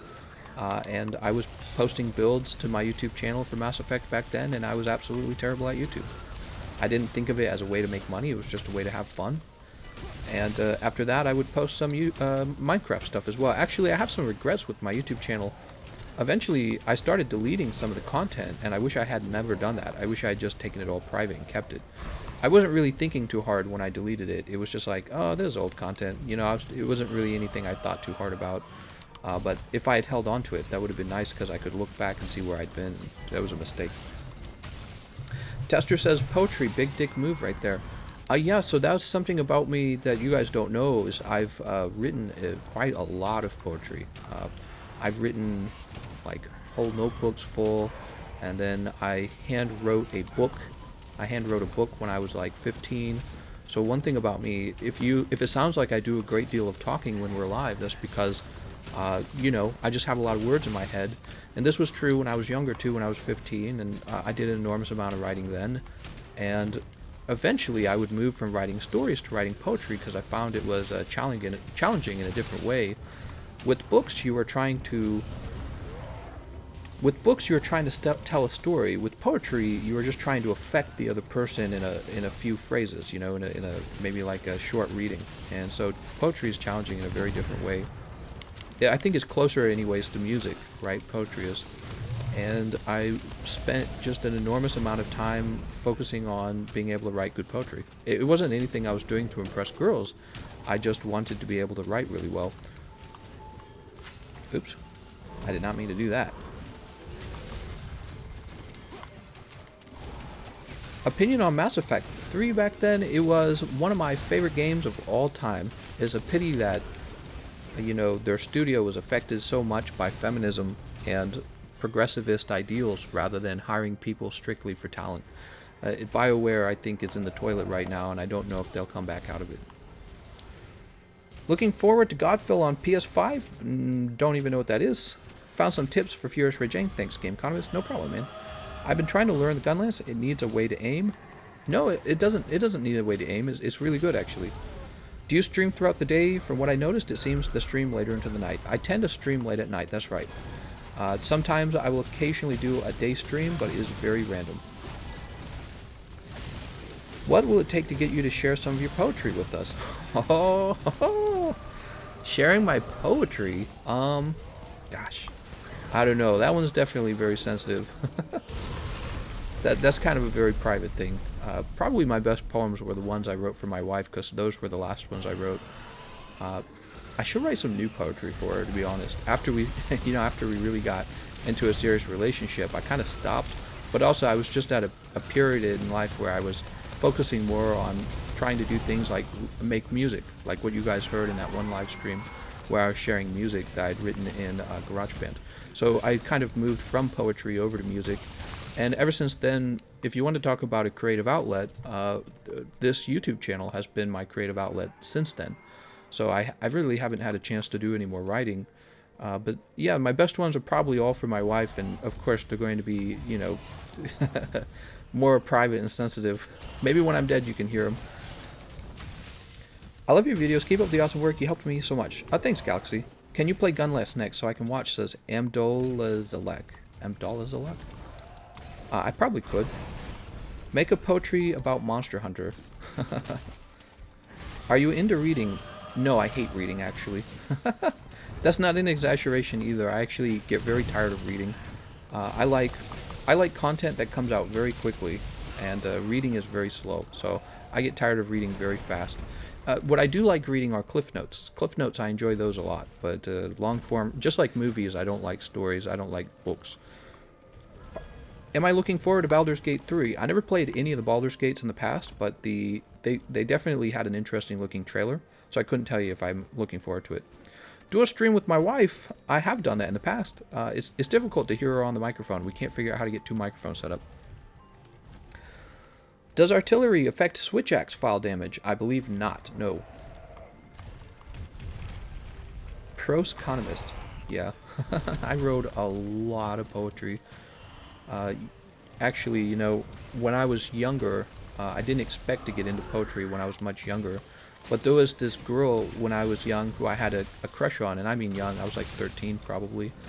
I had a crush on her. I really liked her, actually. She ended up getting married to a really nice guy and having, a little family, and I'm super happy for her because she was a really good person.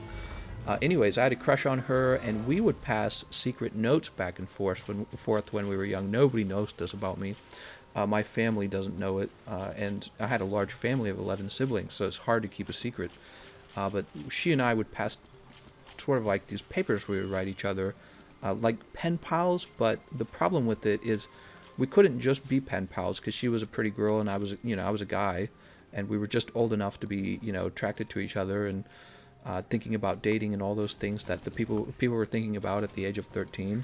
And so it was a very sweet thing that we had, and we would pass these notes back and forth, and slowly I found myself moving from writing pen pal, like pen pal sort of letters to her, to writing almost what would sort of be like a prototype for poetry at some point. So there was no class when you're homeschooled for writing poetry, and I didn't read poetry when I was younger, because I just didn't care. But the conversations I would have with her would slowly shift over to being kind of poetic in a sense, because we would talk about a lot of stuff back. I've never changed. When I was, that age, I would be talking to her about philosophical ideas, and it slowly shifted it into poetry, so that was really interesting. Saya says, "Bruh, you are a nerd. Love can do everything. Would you recommend playing with the Switch X?" I would definitely not recommend the Switch X. You should never play any weapons ever. You should only use the net. Play Hunting Horn, COVID Monday Blues. Yeah, it was sad. What happened was I eventually left my family. I kind of like ran away from home at 17. And because of that, I lost all contact with all my old friends. I really did. So, yeah, I never really got to talk to her anymore.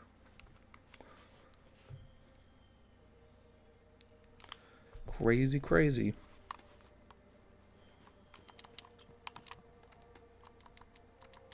Let's see. Big Burly Bash again?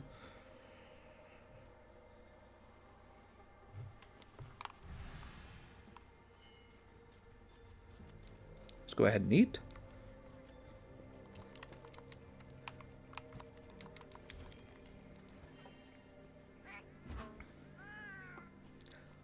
Feline Specialist? What? See you later, Kevin. He says, bye-bye, hope to see you tomorrow live. Sweet. Probably in the middle of the night again. Ever used the camera on Monster Hunter World? Oh yeah, the camera's a thing. No, I never use it, ever.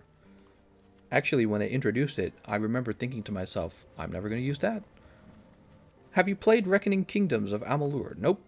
There's a lot of things that I haven't played. I usually pick 1 or 2 games and just play them for a very long time. Kermit says, that must have been tough running away from home. Glad things look up for you, Mad. Yeah, it was pretty terrible. I think probably part of what made it so difficult is you really don't know anything when you're 17 years old. I mean, you know very little. And layered on top of that, I was homeschooled. So I knew absolutely nothing because I had been very well sheltered from everything. Law, just absolutely everything was kept from me. And so when I left, I didn't know anything. There was a point where I had to do taxes, and I was like, oh my God, what am I doing? And so everyone who's never done taxes, there will be a point where you do taxes for the first time. And I think most people get help from their parents the very first time they do it, but I was just going like, what is going on? So there was this point in life where, I just didn't have parents anymore. And I was suddenly like, I had my own apartment, and I was this homeschooled Christian guy. So it was like being thrown into the wilderness. That was the feeling of it. And I didn't know there were any sort of government programs that can help you with. I knew nothing of that. So it was a pretty crazy time for me. Very memorable. Are you into Star Wars? Not anymore. I think Star Wars was essentially ruined by political ideology being injected into it.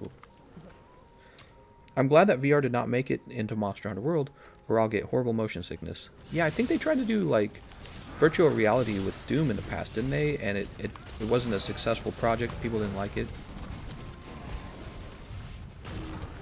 What was the last straw that broke the camel's back that made you leave? Oh.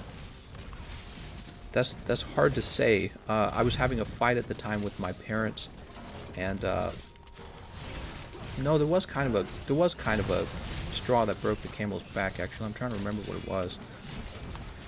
As a child, my father would repeat this message to me a lot. It was like the message that you heard, and it was basically this message that mom can do nothing wrong, and that you have to do everything that she tells you. And I was a very good rule follower as a child. I believed following rules was a part of what gave your home like order, basically. And so when he would say stuff like that, I really deeply believed him. I was like, she's the owner of the house. This means that she technically can do what she wants.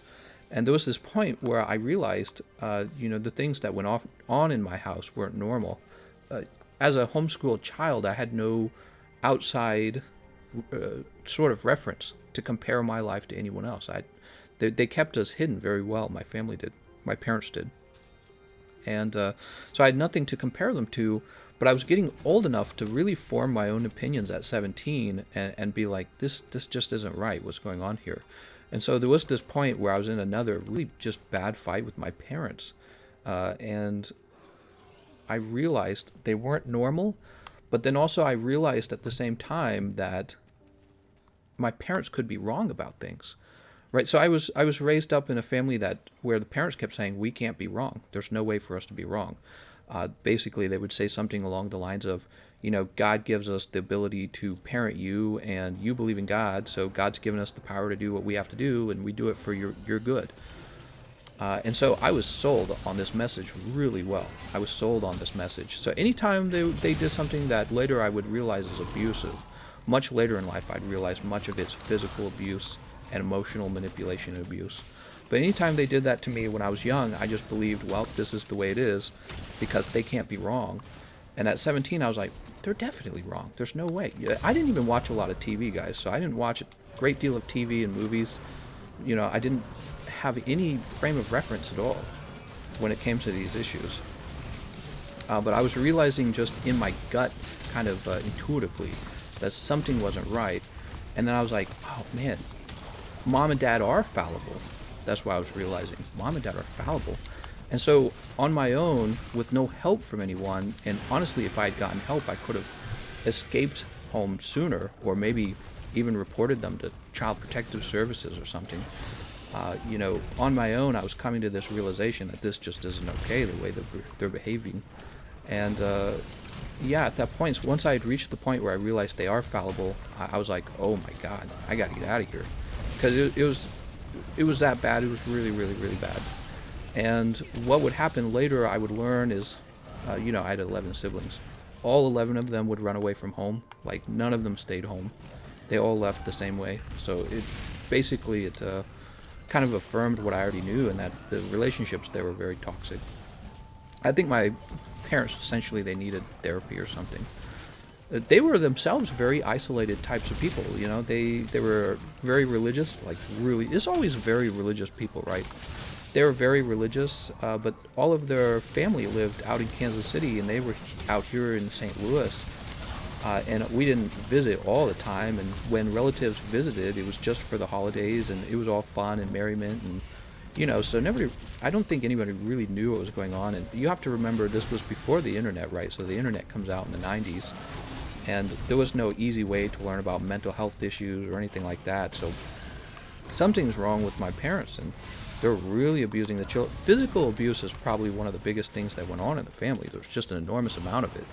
But they considered it good, actually. They thought it was required, but instead it just became this sort of horrible memory. The enormous amount of violence was just this horrible, never-ending, day-to-day transaction that you would have with not just your parents, but all your siblings at some point, because what happens is if the parents are violent, all of the siblings become violent, because it's almost like this way of communicating. You communicated through conflict and through violence. That's how you communicated. And so it was just so toxic, and they didn't really get any kind of help for it, and we didn't tell on them, because as kids we saw our parents as like really good people because they were Catholic, and God gives you the ability to raise your own, all this stuff. We were super brainwashed, and we didn't have any concept of it. The term child abuse was not in our vocabulary. It didn't exist. It wasn't possible.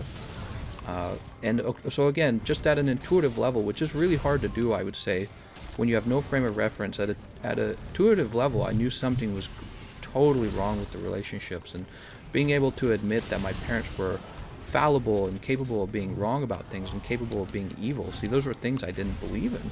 I didn't believe my parents could be evil with the way that they were parenting us, because of the way that they brought us up.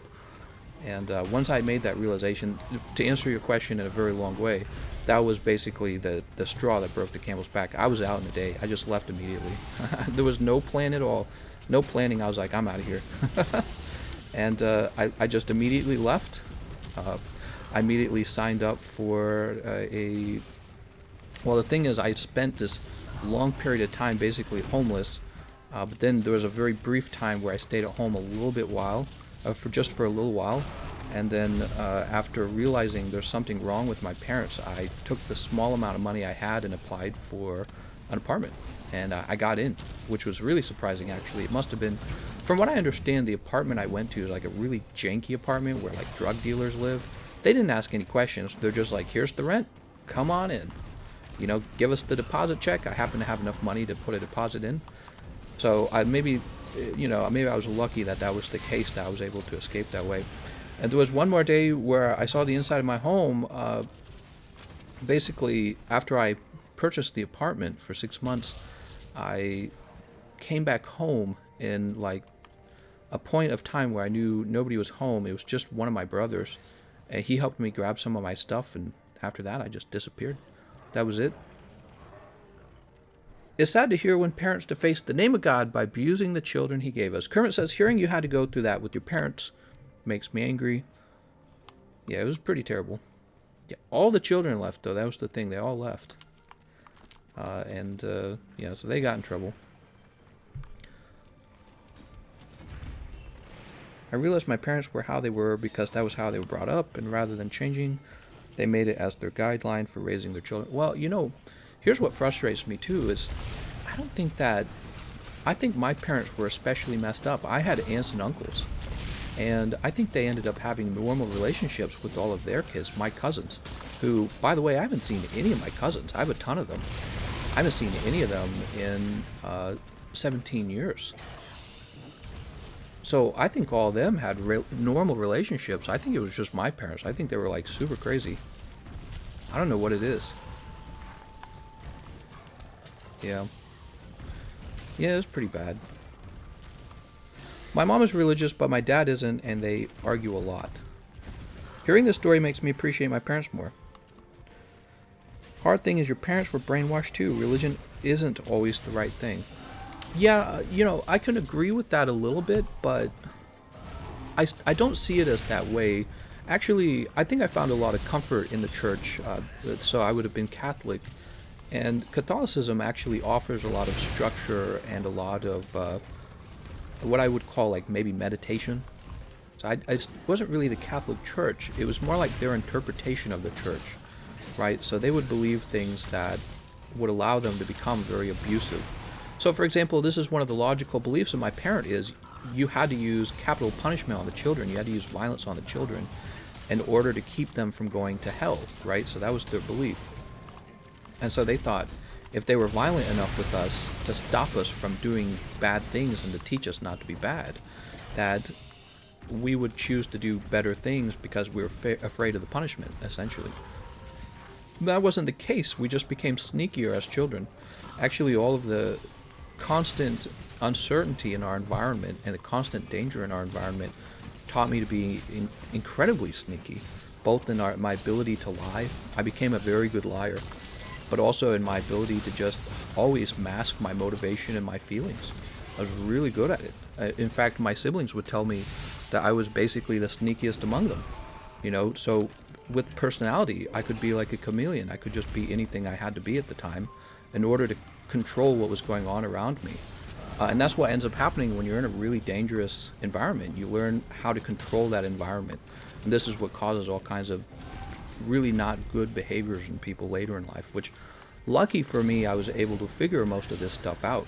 And I credit that to my natural curiosity toward, like, why do we act the way that we act? Natural curiosity for introspection, like, why am I the way that I am? What should I be doing? What's success? So I always had a very natural sense of asking those questions. It might have been part of the reasons why I was the first of the children to leave home, because I was asking, like, why are my parents acting the way they're acting? They shouldn't be acting that way.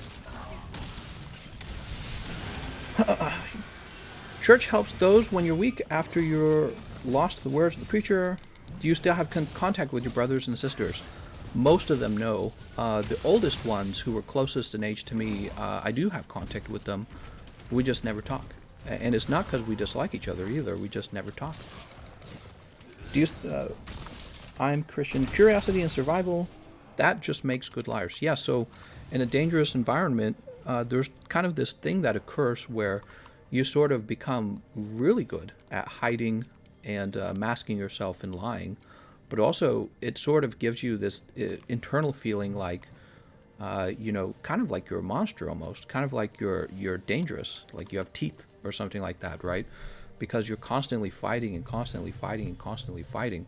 And so later in life, you have to like unlearn that. You have to not be interpreting everything as dangerous, basically. And I figured this out fairly young. Again, lucky for me, I figured this out pretty quickly. But I think that at least one of my brothers did not. Unfortunately, I think he really probably suffered from the childhood.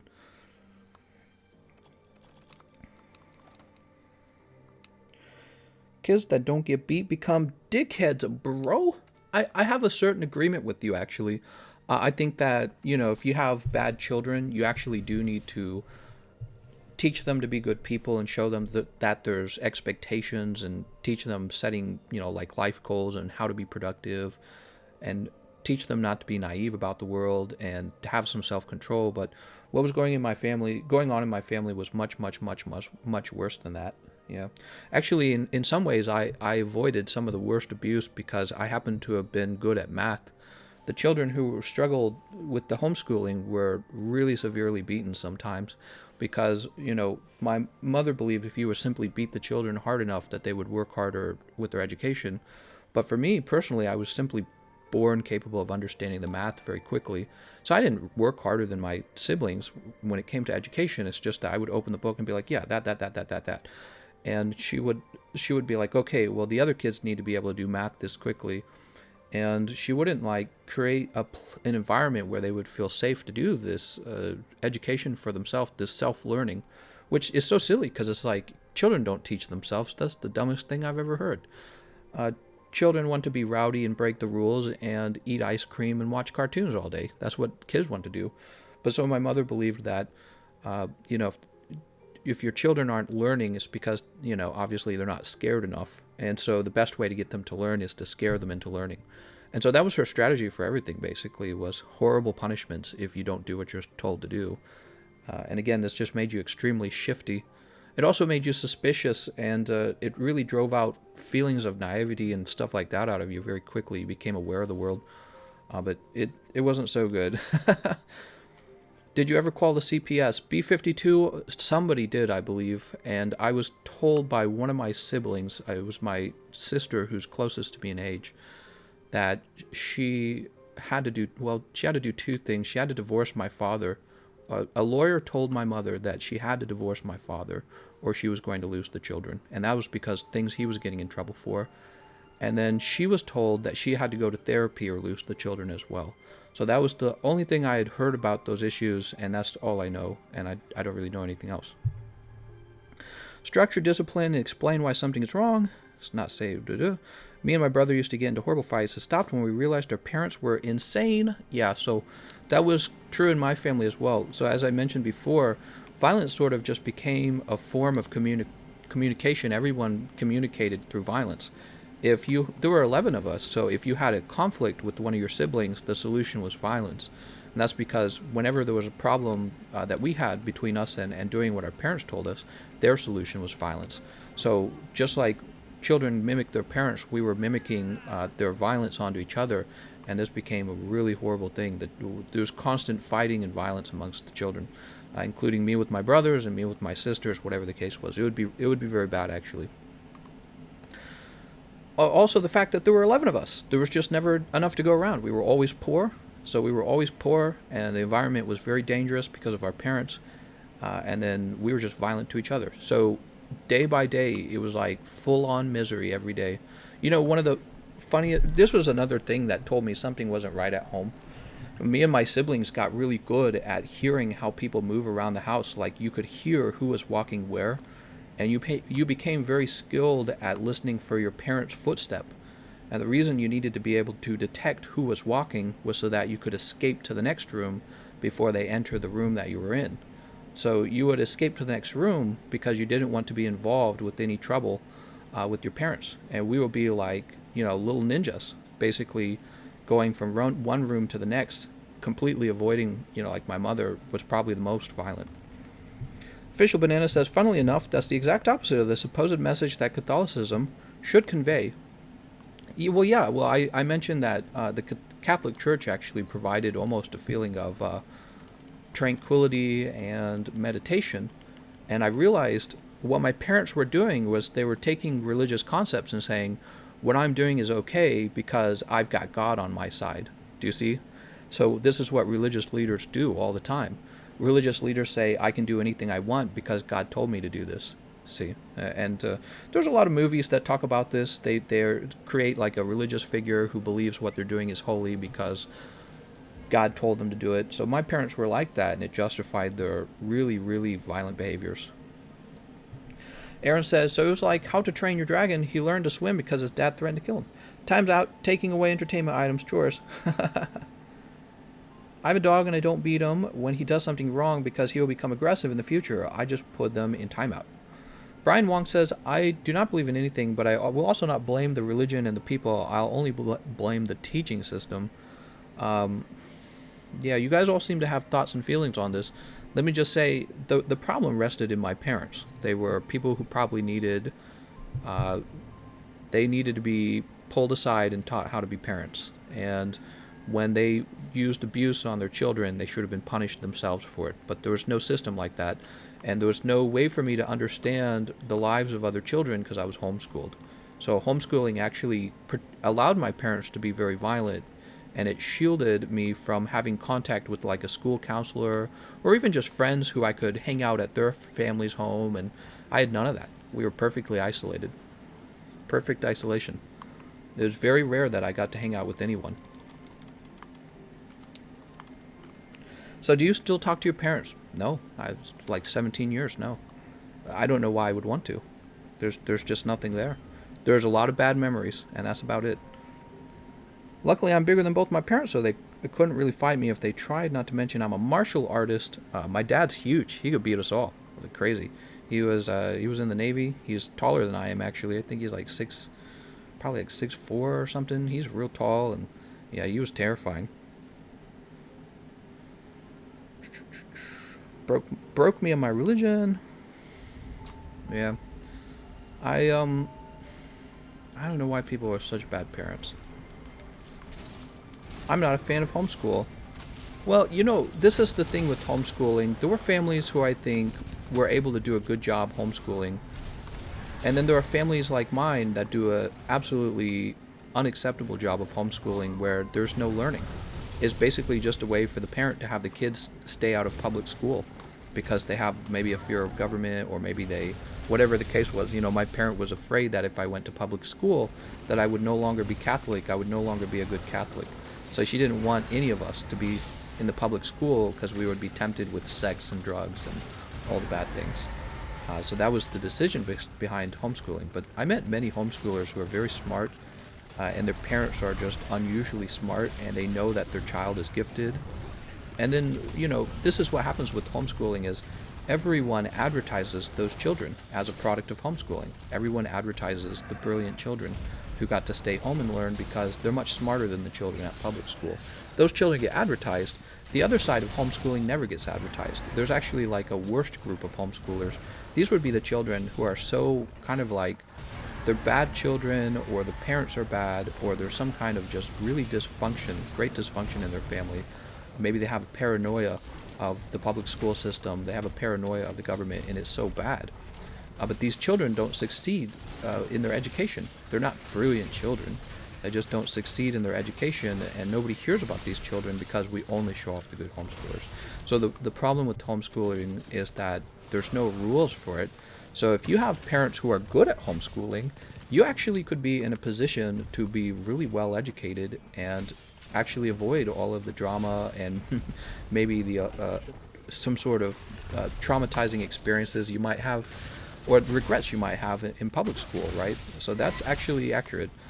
However, if you're like my parents and the environment's extremely violent and you're not learning anything, you might just spend your whole childhood not learning anything and being hidden, and it just depends. And there's no way to regulate this apparently in the United States, when there probably should be a way to regulate this.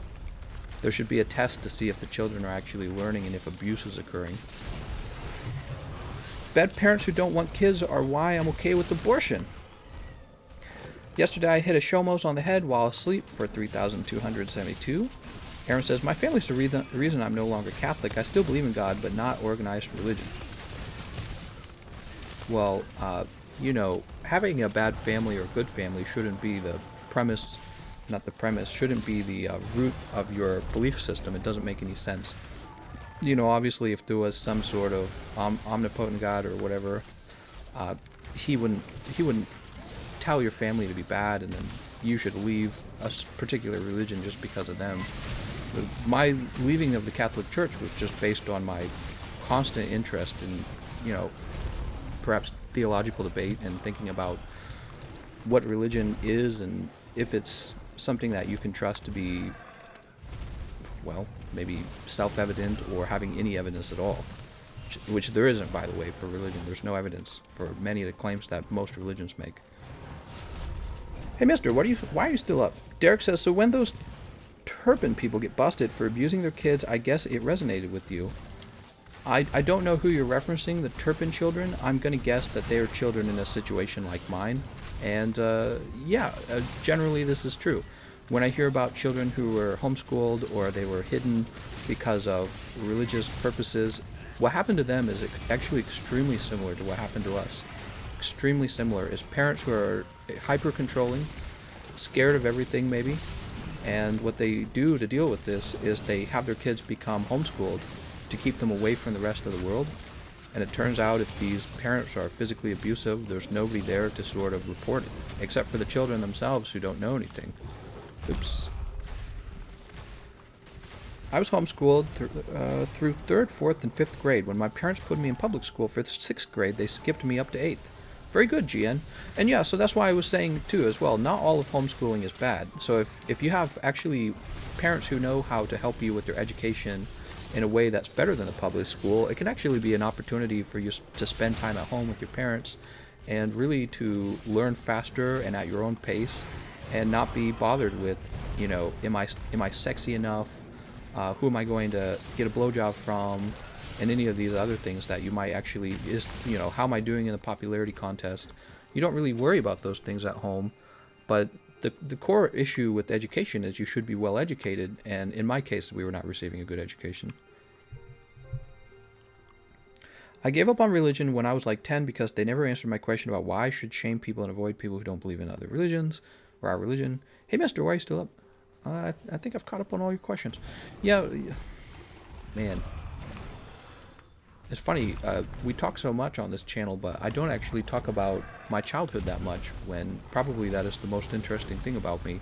And I could probably write, at this point, some sort of book on all the things that happened. I have a lot of really terrifying memories that still give me nightmares. And that's just my life. I just kind of wake up from that nightmare. I would say my mother is less abusive, but more lazy. Right, so you can have a lazy parent. Neither of my parents were what I would call lazy, but they were very physically abusive and controlling. Tara says, thank you for becoming a member, Tara. Woo! We're talking so much, I didn't even register what had happened. Thank you so much, Terra Squad. Whoa. Oh my god.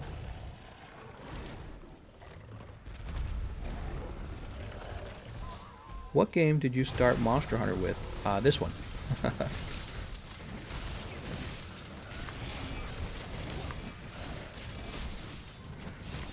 Just stabbing you in the legs.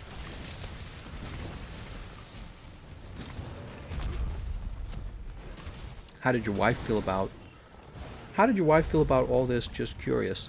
Well, what was interesting is she and I ended up relating in a lot of ways because she had a really difficult childhood as well, but hers wasn't as bad as mine. She still has a relationship with her parents, and she still sees them, and we help them financially.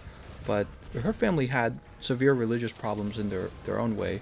Her father, he believes he can like talk to angels and stuff like that.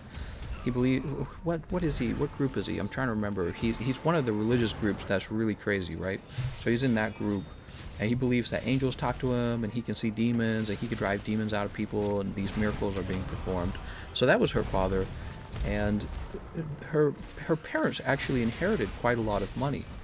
And so they were very capable of actually becoming wealthy and providing for her a good life, but they didn't, because what ended up happening was her father took all the money and gave it to various religious groups, sometimes donating like $20,000 is what he told me, and I believed him.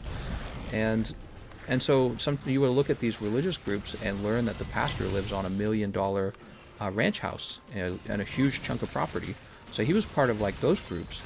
And her father's like almost incapable of understanding how the people around him feel. He's a really strange guy. He's very nice. He has a great smile, right? He's very charming, but it's almost like he doesn't really understand how the people around him feel. And so you end up just kind of being in his path almost. Like he knows what he wants. He doesn't really know how you feel at all. He's incapable of knowing how you feel, and he just kind of applies a lot of pressure for you to get into his religion because he's so into religion. And that's his whole personality. She never really developed a very much of a relationship with her father at all. Actually, in a lot of ways, he left her feeling unsafe when she was younger, because he would constantly tell her, like, there's demons in your room.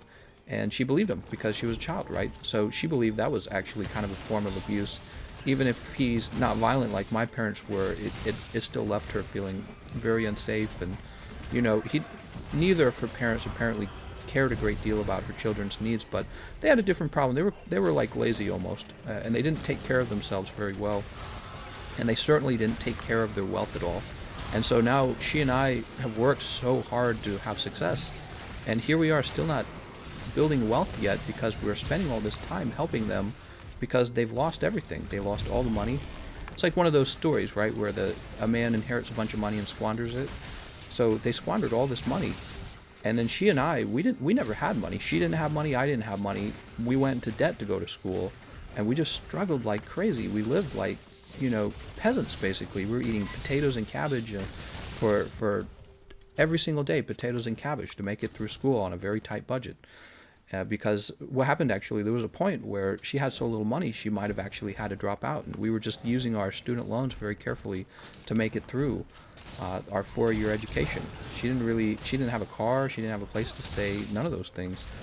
And it was really, really tough financially. Her parents were not able to provide at all for her. And all of this despite inheriting so much money.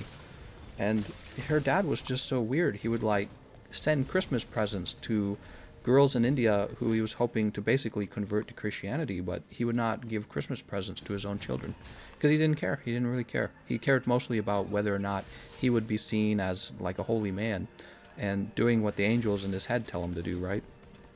So this was really hard for her as well. But they were a little bit violent in terms of like punishment and stuff like that, but nothing like what my parents were.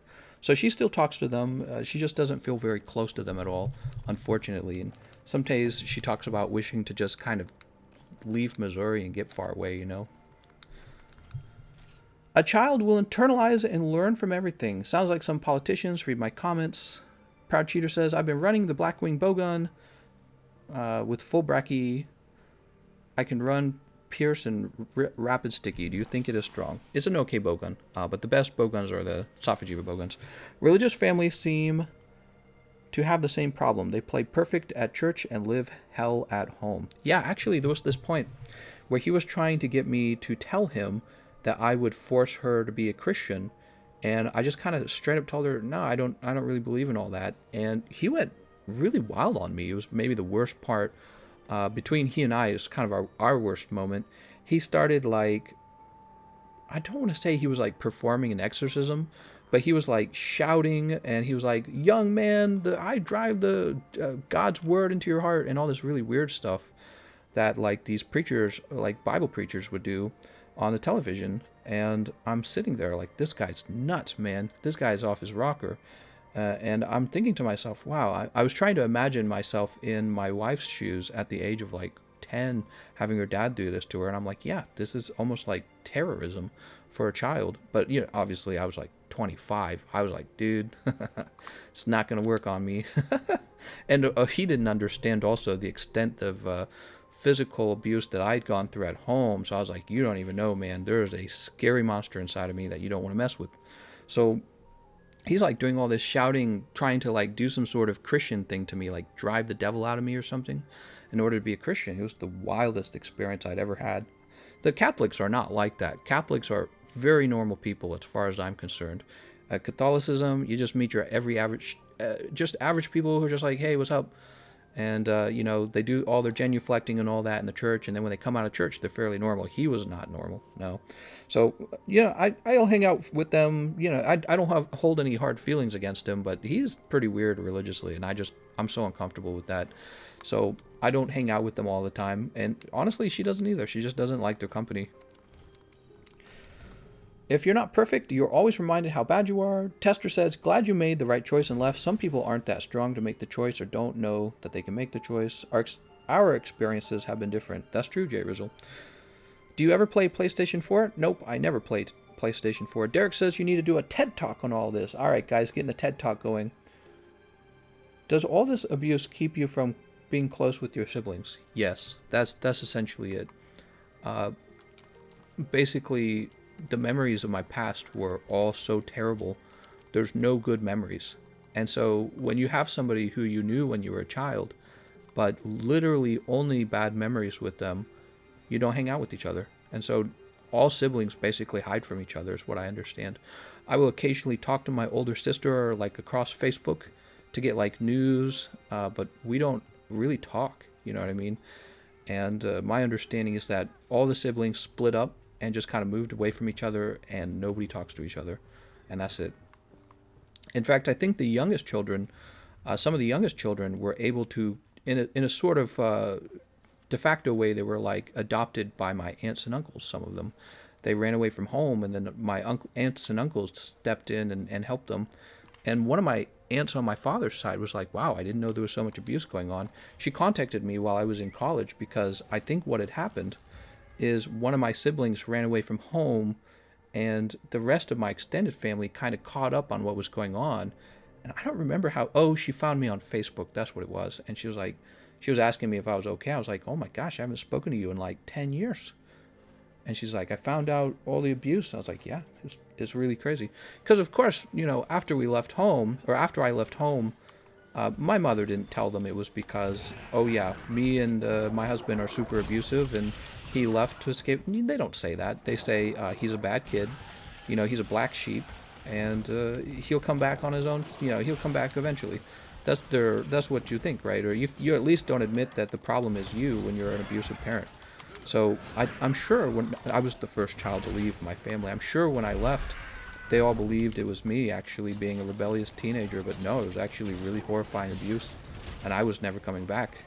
And I think when the rest of my siblings started leaving, they kind of, my aunts and uncles probably started to figure some of it out. Like, uh-oh, all of them are leaving. That's not supposed to happen. You know what I mean? And my aunts and uncles all had a few children, like maybe 2 or 3 kids each.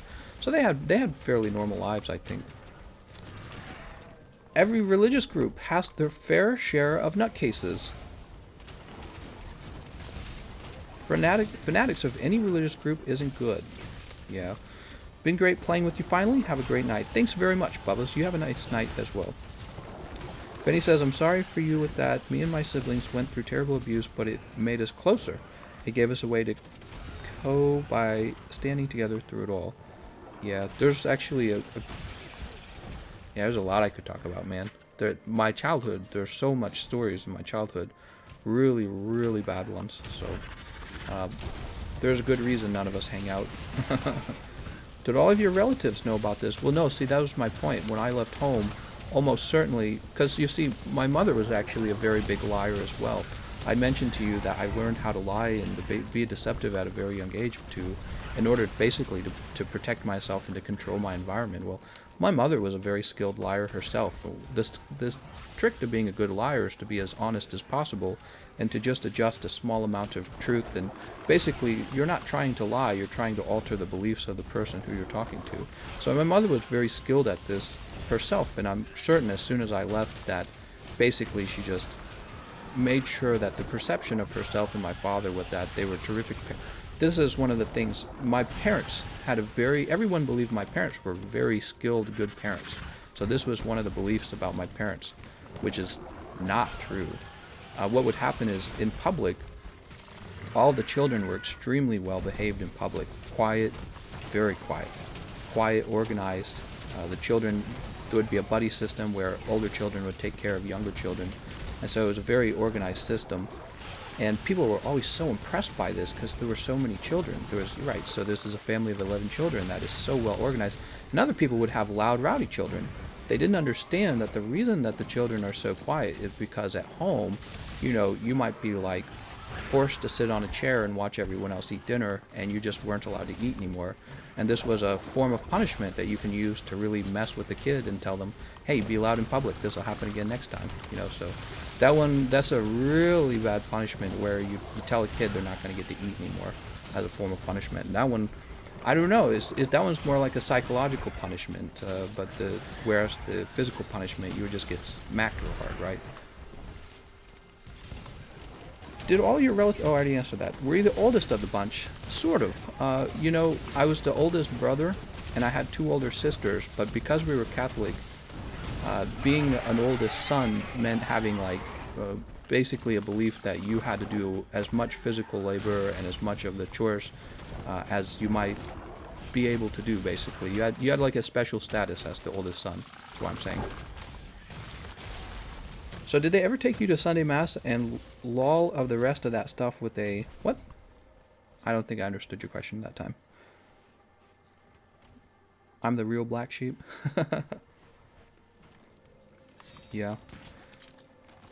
Being deceptive and all that stuff, it teaches you a lot. What's a great example? You ever played Monopoly when you were a kid and cheated at Monopoly? If you were real good at cheating at Monopoly... Hold on. Oh, yeah. If you were real good at cheating at Monopoly, what would happen is you would become really good at detecting when other people were cheating at Monopoly. Do you see what I'm saying? So in other words, liars and thieves are really good at being concerned that they're being lied to or stolen from. And this is very fundamental to my personality type. When you guys hear me talk about, be very aware of what people do with your money, be very aware of building assets and all this other stuff, is because I have this sort of paranoia that somebody is there to take advantage of you. And all of this can be traced back to my childhood where people did take advantage of you. Aid says, when you will stream using Demon Lord Beastbuster, I really want to see sticky action. You want to watch sticky ammo. Would they randomly hurt you? No, it was never random hurt. They would not randomly hurt me, but it was sort of like trying to treat children as adults.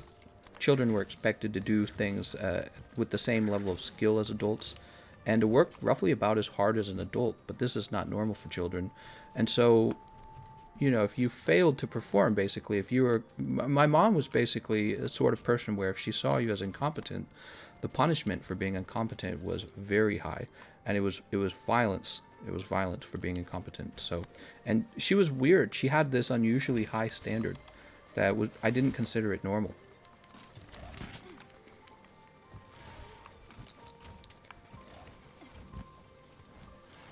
Look at this guy.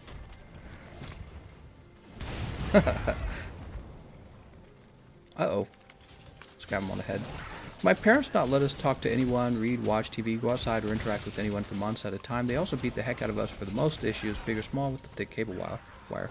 Yeah, and I've heard other people who have had these sort of experiences. I think, I think it's easy to relate to people who had struggles with their parents as well.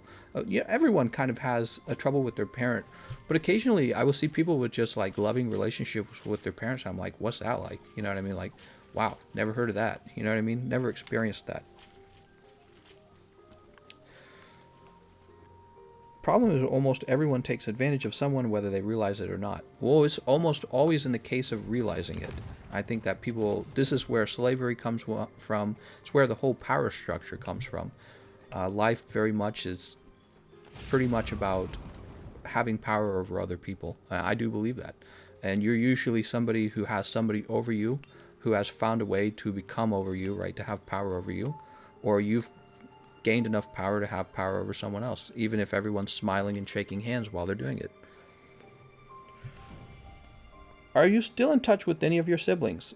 I'm capable of contacting two of my sisters, the two oldest ones, who are closest to me in age, and that's it. So, no. And we don't talk. We rarely talk. My mom was a drug addict, so I never knew what was going to happen if she got mad. Oh, that sucks, man. See, that was a weird thing, well, because my parents weren't even drug addicts. My dad didn't really drink alcohol, and my mom, she was like a health nut. So none of that. They didn't have like drugs making them act the way that they acted. I think my mom probably has some sort of chronic self-esteem problem. Because I noticed this thing where she's constantly like comparing herself and her children to other people. She was constantly doing this. And so, you know what was really weird? My dad, he would earn like $60,000 a year from his main job, and then he would come home and he would earn like another $30,000 a year running this little side business out of the garage. And he just worked, man. That was all he did. From the moment he woke up to the moment he went to sleep, he would just like collapse and then, wake up and go back to work. And yet it didn't really matter that he was earning like almost $100,000 a year.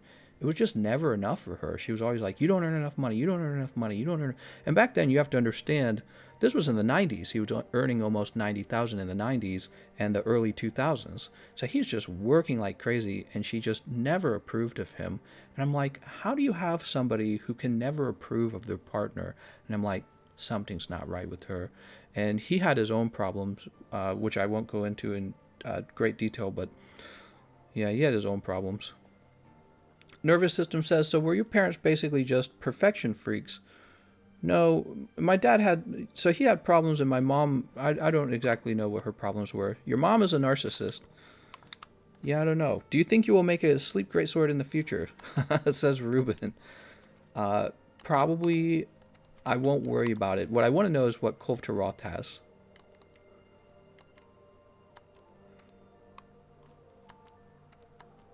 Well, my dad didn't just like to work. He knew he had to provide for all his kids, right? So that was actually, a big driving force for him. But he actually enjoyed time off, but he just never got to have time off. So he would often talk to me about the things he wanted, but he never got to have them.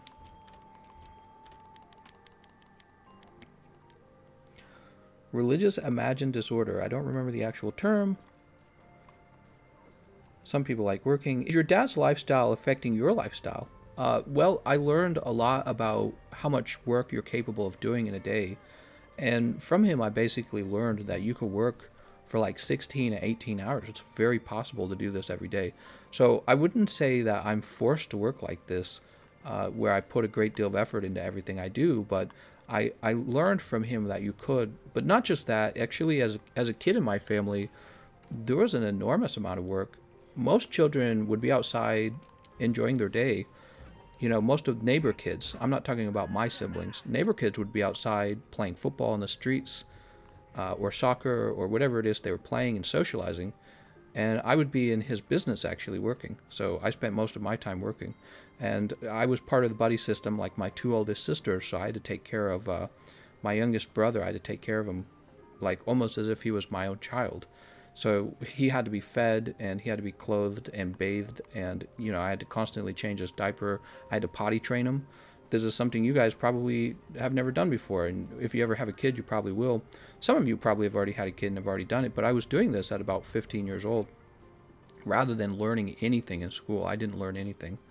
So I would work quite a lot myself, and when I eventually left home and got my first job at a Target, my first real job, I suppose you would say, I discovered that the people around me were actually very bad at working.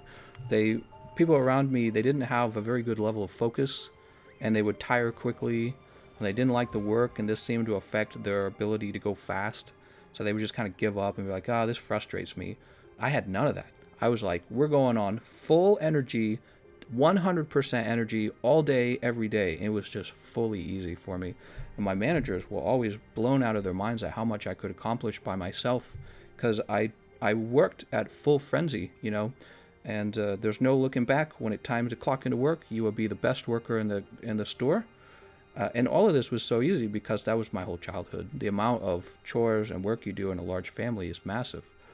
And of course, I was doing all that on top of working for my father's business. So working was almost built into me at that point, and it's good to be that way. I don't actually regret that. I think that in a lot of ways, what I learned from his business was more influential than many of the things I learned at college. It wasn't his business that I had a real issue with. It was with their own behaviors as parents. So the business was fine. I learned a lot about it. It's funny, I started doing this card stuff on my Pokemon card channel, and it's like I didn't have to do any learning. I already knew how all of it worked. I just went straight to it. I'm like, oh yeah, I've done all this before when I was a kid. Well, it says, I learned if I wanted something for work, and it taught me myself is I wanted to learn how to ask proper questions at work. What? Does your family know you're a YouTube channel? No, I think that one of them or two of them know, probably my oldest sisters, because I mentioned it to the sister closest to me in age that I do YouTube. And but I mentioned to her I'd prefer that it's kept private. So my family shouldn't know unless they were capable of finding out, like through Google searches somehow, which I don't think they could have, because I cleaned myself off the internet pretty well. I hate people who don't do their jobs fully or correctly. Yeah, there's a lot of people like that. When do something, I try to do it correct and fully. Yeah, I just have a lot of energy and a lot of focus and a lot of determination when I work. What kind of work did you do other than regular chores and taking care of your younger siblings? So in my family, we had these rotating chores. One of them was called daily chores and the other one was called weekly chores. So you would have 2 lists of chores to do each day. And so among my daily chores were the dishes. When you have 11 siblings, 2 things happen. The first thing is you never go out to eat because you can't afford it when you have 11 siblings. The next thing you do is you create a massive amount of dishes. Every time you eat, your family eats. So very often my job would include cooking and then doing all of the dishes for 13 people, because if my dad was eating, it would be 13. And it wasn't always 11. There was a point in our family size where it would be more like 8 people, 9 people, 10 people, but it was still so many that every single time you ate, you would have a full load of dishes. So every single day for like 7 years, I had to do the dishes three times a day. I would have to load a full dishwasher, and then sometimes I was cooking dinner for the whole family. And you did the pots and pans as well, and I would have various other kitchen chores, and that was one of my daily chores, but also you would have another set of daily chores. So the one I can remember the most, the other one I can remember the most for the daily chores is I had to clean the basement every morning. So you would clean the basement every morning, and then you would do the dishes 3 times a day for a family of 13 people eventually. And that was your daily chore. You had a weekly chore that rotated. So the weekly chore would be something like cleaning the bathroom out, which would include scrubbing the toilet with the cleaner and all that, and the bathtub. My mom was what I consider, even to this day, some sort of weird clean freak. She would get very upset if things were dirty. So you would have this weekly chore that would rotate each day. One day it would be cleaning the bathroom, one day it would be like a deep clean in the family room, and another day it would be a deep clean of the car, and each day this would rotate. So you had your daily chores and your weekly chores, but before you could focus on those, the very first thing you would do is you would change the diaper of your buddy. So we had the buddy system, and I had he was like 1.5 years old when I was handed him, and so he's just barely done being a baby, and I'm changing the diaper on this baby every single time he goes to the bathroom. Who was the buddy? I'm the buddy. So who changes the diaper? Me, 100% of the time. I didn't go places. I didn't hang out with friends. I didn't go out to eat. I didn't go to events. So I was available 100% of the time, almost like a maid or a butler. So I was there to change the dirty diapers every single time they were dirty. And then feeding time would come around for your buddy, and guess what? They're not capable of serving themselves. And when they're as young as like 2 years old, you literally spoon feed them baby food. So every single time he ate, that was me spoon feeding. So you would have your buddy system, your daily chores, your weekly chores, and then you're supposed to homeschool. Okay, you're supposed to homeschool. So you would have this. Homeschooling in my family meant literally mom did nothing. It meant you did 100% of the work. So you were given a curriculum and a bunch of books. That's the most work my mom did on the homeschooling, because she was busy teaching the youngest children how to read and how to write. So she actually worked. It's not that she didn't work, it's just there were too many children. So you were handed a curriculum and a book that teaches you how to write a curriculum schedule. And so your very first step was you had to write a schedule at the beginning of the school year and show, mom that the schedule was written correctly. And then each day you would take this schedule and pull out the correct books, and you were required to read from those books. But the thing is, if you didn't do it, you just didn't get in trouble. Unless really, what would get you in trouble is if you were failing to take care of your baby, basically. This is what would get you in trouble. So you are not really encouraged to do well with school. You are encouraged to make sure the child's never crying, the child's diapers constantly change, and the child's always happy and played with, and that the child is always well fed. And so once enough of this is done, perhaps around 12 p.m., maybe as late as 3 p.m., I would go out into the garage and begin work on my father's business. And this would involve listing about 25 items onto eBay and shipping about 25 items. That's mostly what it would involve. But in order to ship and list those items, they often had to be unloaded from a truck first and turned into a product that can actually be listed. So this would involve operating a bunch of saws. So I was like 15 years old operating saws with no protection, like a bandsaw and a table saw and a miter. And a planer, by the way. I had a planer. And you would take these large, unworked pieces of hardwoods, and you would cut them down to specific dimensions that were popularly sold on eBay. And then you would list 25 of those, and you would ship 25 items, and this would take the rest of my day. So this would, by about 10 p.m., my dad would still be working. Maybe I would wrap up before him. He will stay out there till like 11 p.m. or 12 p.m., but if he stays out too late, the neighbors can complain and he can get in trouble for making too much noise from the garage.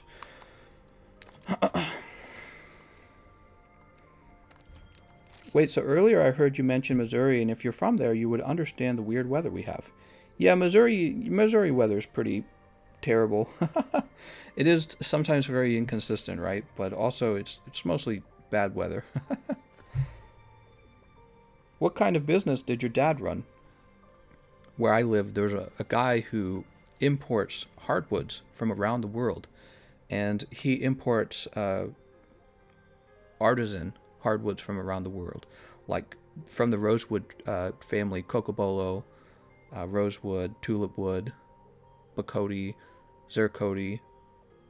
He would import ebonies like Macassar ebony, and so much more, purple heart, yellow heart, red heart, babinga, zebra wood. I'm trying to remember the other ones. There's so much. There's one that started with the P. I can't remember it.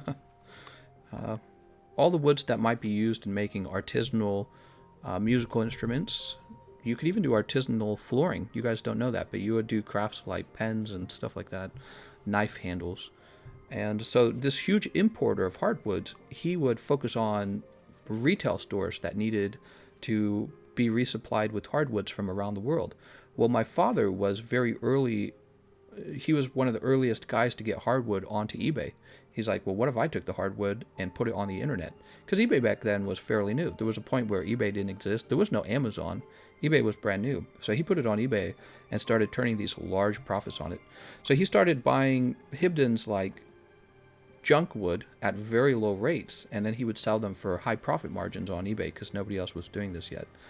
And that was the business that my dad was operating, and he was making so much money that the IRS audited him and forced him to get a business license. Some YouTubers really limit their private life, such as two-set violin, while you seem really open about your life. Aren't you afraid opening up like this because you know private life and such? What is there to be afraid of? You guys can't get me in trouble because I had a bad childhood. I don't have any relatives who I speak to. I don't have any family that I speak to. I basically live like an orphan. I literally speak to no one. So I don't care. You guys can have any opinion you want of me. G, are you okay? You sound tired. No, I'm just doing a lot of remembering. Just doing a lot of remembering. Yeah, the whole hardwood business was this very crazy memory because, oh, we were supposed to capture Zenogre. That's how we failed. I wasn't even paying attention. The hardwood is such a strange memory because it became this whole business that I became very wrapped up in and very, very, very knowledgeable about. It's a really unusual skill to be able to know all this stuff about the market behind like imported hardwoods from other countries. And so I had all this information and knowledge that I had built up in almost like perfect isolation. I didn't hang out with neighbor kids. I just knew all this information about selling these things. And then I moved away. I left home, and I have all this information, but no one to share it with, no one to talk to about it, and no way to relate to anyone about it. Don't have a good relationship with siblings? Yeah, that's that's funny. It's interesting. You guys ask that one a lot. No, I don't talk to any of them.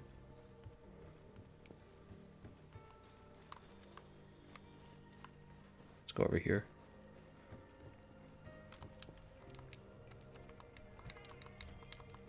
Do you still keep your computer technical skills up? I'm sure your childhood would make you anxious about. Oh, no, I don't actually do anything like that. I'm not too worried about it. Actually, what I did do was I started a card channel because I thought, you know what? I would like to invest in cards. And I thought to myself, what if I had like a backup channel where if anything slowed down on my main channel, I'd have a backup channel.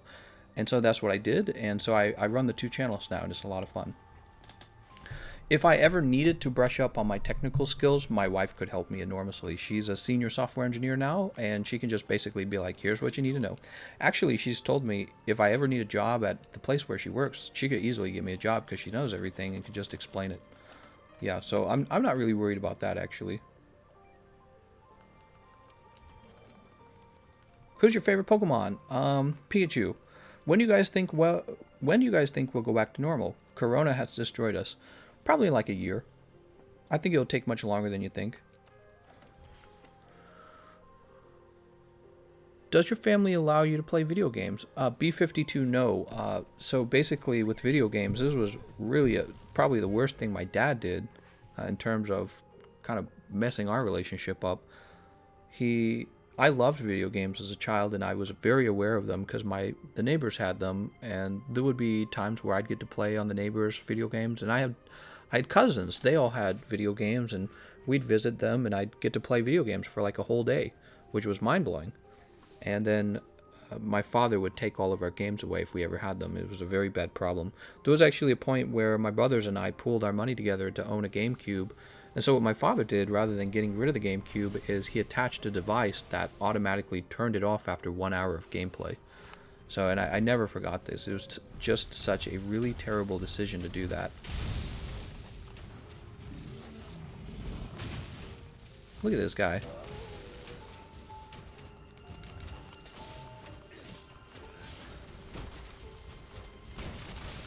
Holy heck. Rayquaza... Uh-oh. Connection to the session lost. What? DC'd?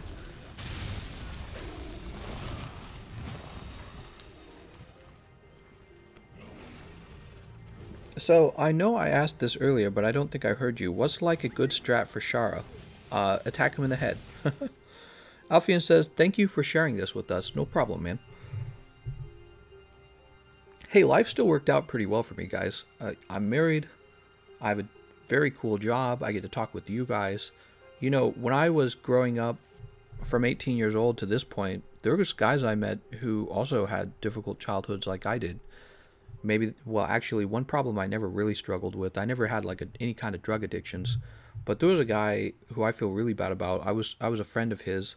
His name was Eddie, and he was kind of a drug addict, and I watched his life kind of fall completely apart because he also had a bad background like I did, a bad family, and I watched his life pretty much fall apart where mine succeeded, and I never forgot that because I didn't make a lot of friends as I went through life. I didn't make a lot of friends. I was never that interested in friends, I suppose.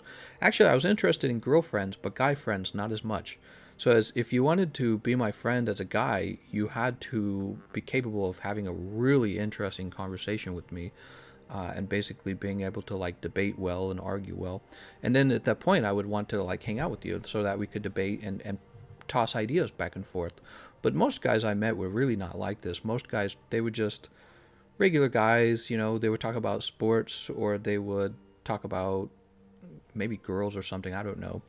So there was a guy I liked hanging out with named Eddie, and he was actually pretty different from me, but we both shared a very bad childhood, and he got into drugs, and he got a girl pregnant, and I watched him just completely fall apart from the drugs, and his girlfriend left him, and went back to her parents with the child.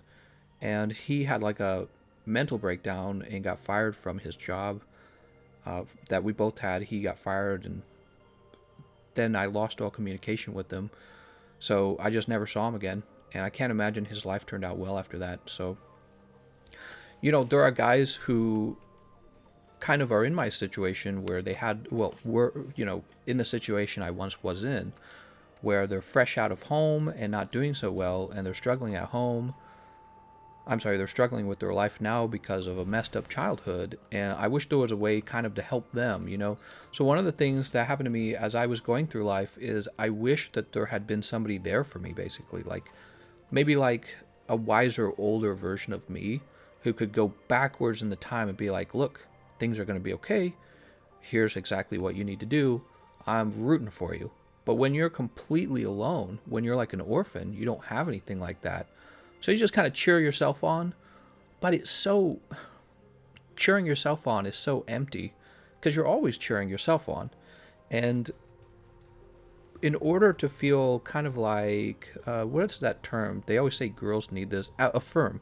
In order to feel affirmed, you kind of need an outside third person's perspective to kind of be like, yeah, you're doing fine. Keep going. I'm proud of you. I just never had that. Never had that. So, and this, not having that was really hard. That was really probably one of the hardest parts. But also it taught me, I guess, to be very tenacious. So I suppose all of the difficulty kind of, I guess, hardens you in a way. You know what I mean? Like you end up extremely tenacious. So these days, I'm 31 now and successful, and I don't give two flips what people tell me when they're telling, oh, you're going to do this wrong, you're going to do that wrong. Oh, I don't care. Like, I've been doing this long enough that I don't care at all. And it does another thing where sometimes it gives me a very confident feeling like I can go over to somebody who maybe could use some advice and be like, this is what you should be doing. Because nobody was there to do that for me.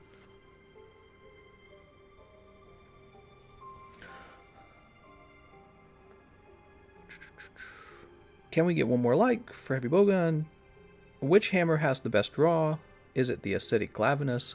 You could use either the Raging Brachydios hammer, or you can use the Sophig... Oh, wait, is he talking about strictly non-Sophigiva monsters? It's either Raging Brachydios hammer or the Sophigiva Blast hammer. That's why I recommend.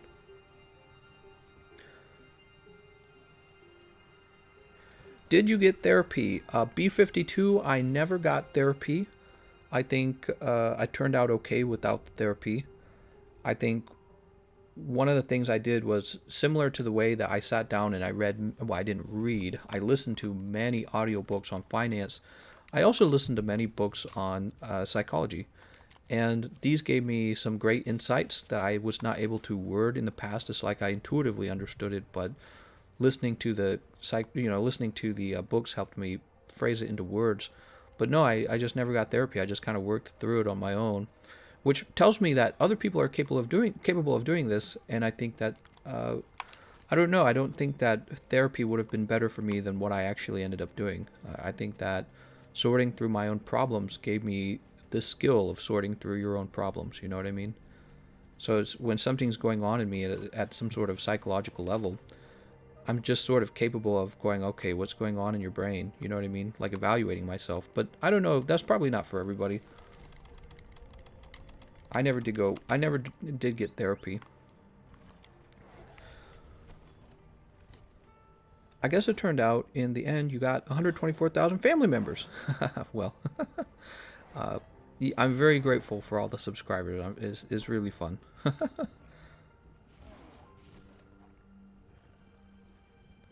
Jay Rizzle says, I'm still a casual veteran. I just go in and whack the monsters. How's it going, Jay Rizzle?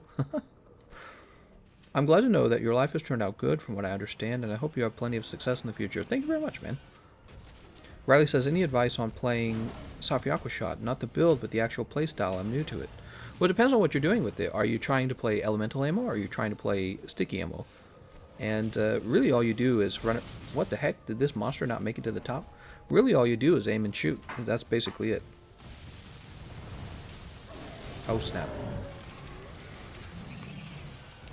Joseph says, recommendation for books to listen to. There's just somebody asked me the same question when it comes to like finance books, and I feel like the best answer to your question is to just go look up like a top 100 list and to just work your way down the top 100 list. You got plenty of time, so just work all the way down it, and you just absorb a whole bunch of information for free.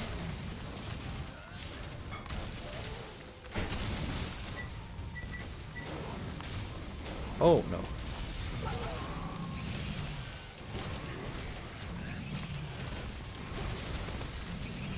I'm attempting to play with the sticky.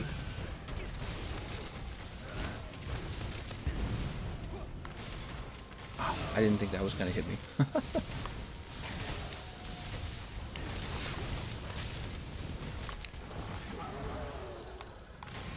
Let me grab him. Best defensive sticky heavy bowgun? The Demon Lord Beastbuster.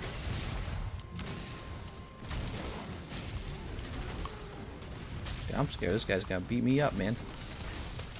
Yesterday I tried the hunting horn and I like it. While still trying to kill Nergi in story mode, which hunting horn do you recommend? Still trying to kill Nergi in story mode. The Defender hunting horn is what I recommend.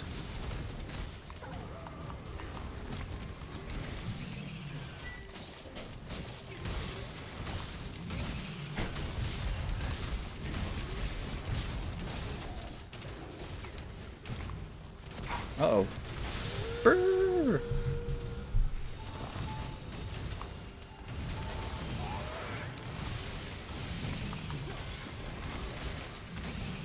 Dude, I hate Stygian's Snogre. What? That's weird. The, oh, what? No, I don't understand. Why didn't it attach?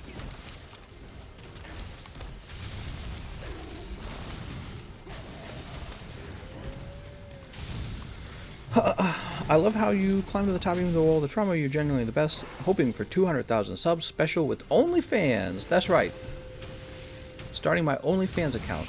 I'll send you all the feet pic you've always wanted.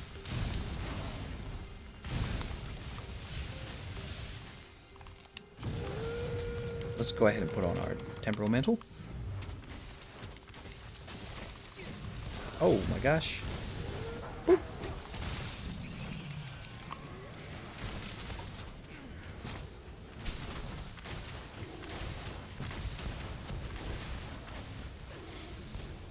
Oh wow, he moves so far away, nobody's gonna reach him.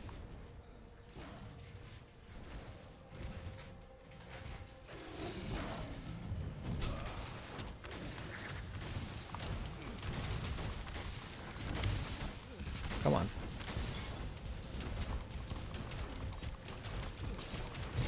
Oh, look who it is. How's your sleep?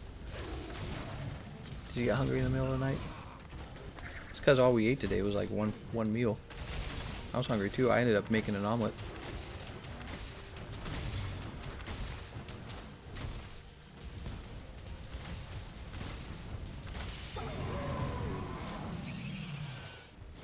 There we go. Get 'em, boys! Paralyzed. Oh, shock trap. Not capturable yet. Keep beating them up.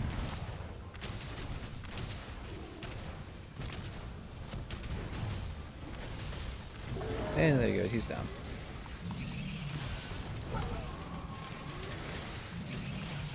Oh my god.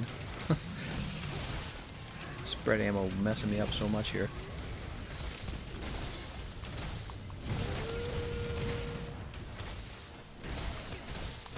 I tried so hard to dodge it, but I just couldn't.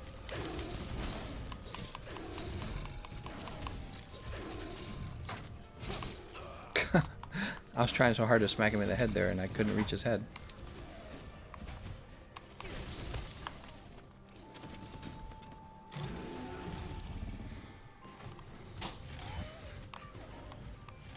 Now he's got just enough damage on him in order to be captured. Amazing. See you later, Galaxy.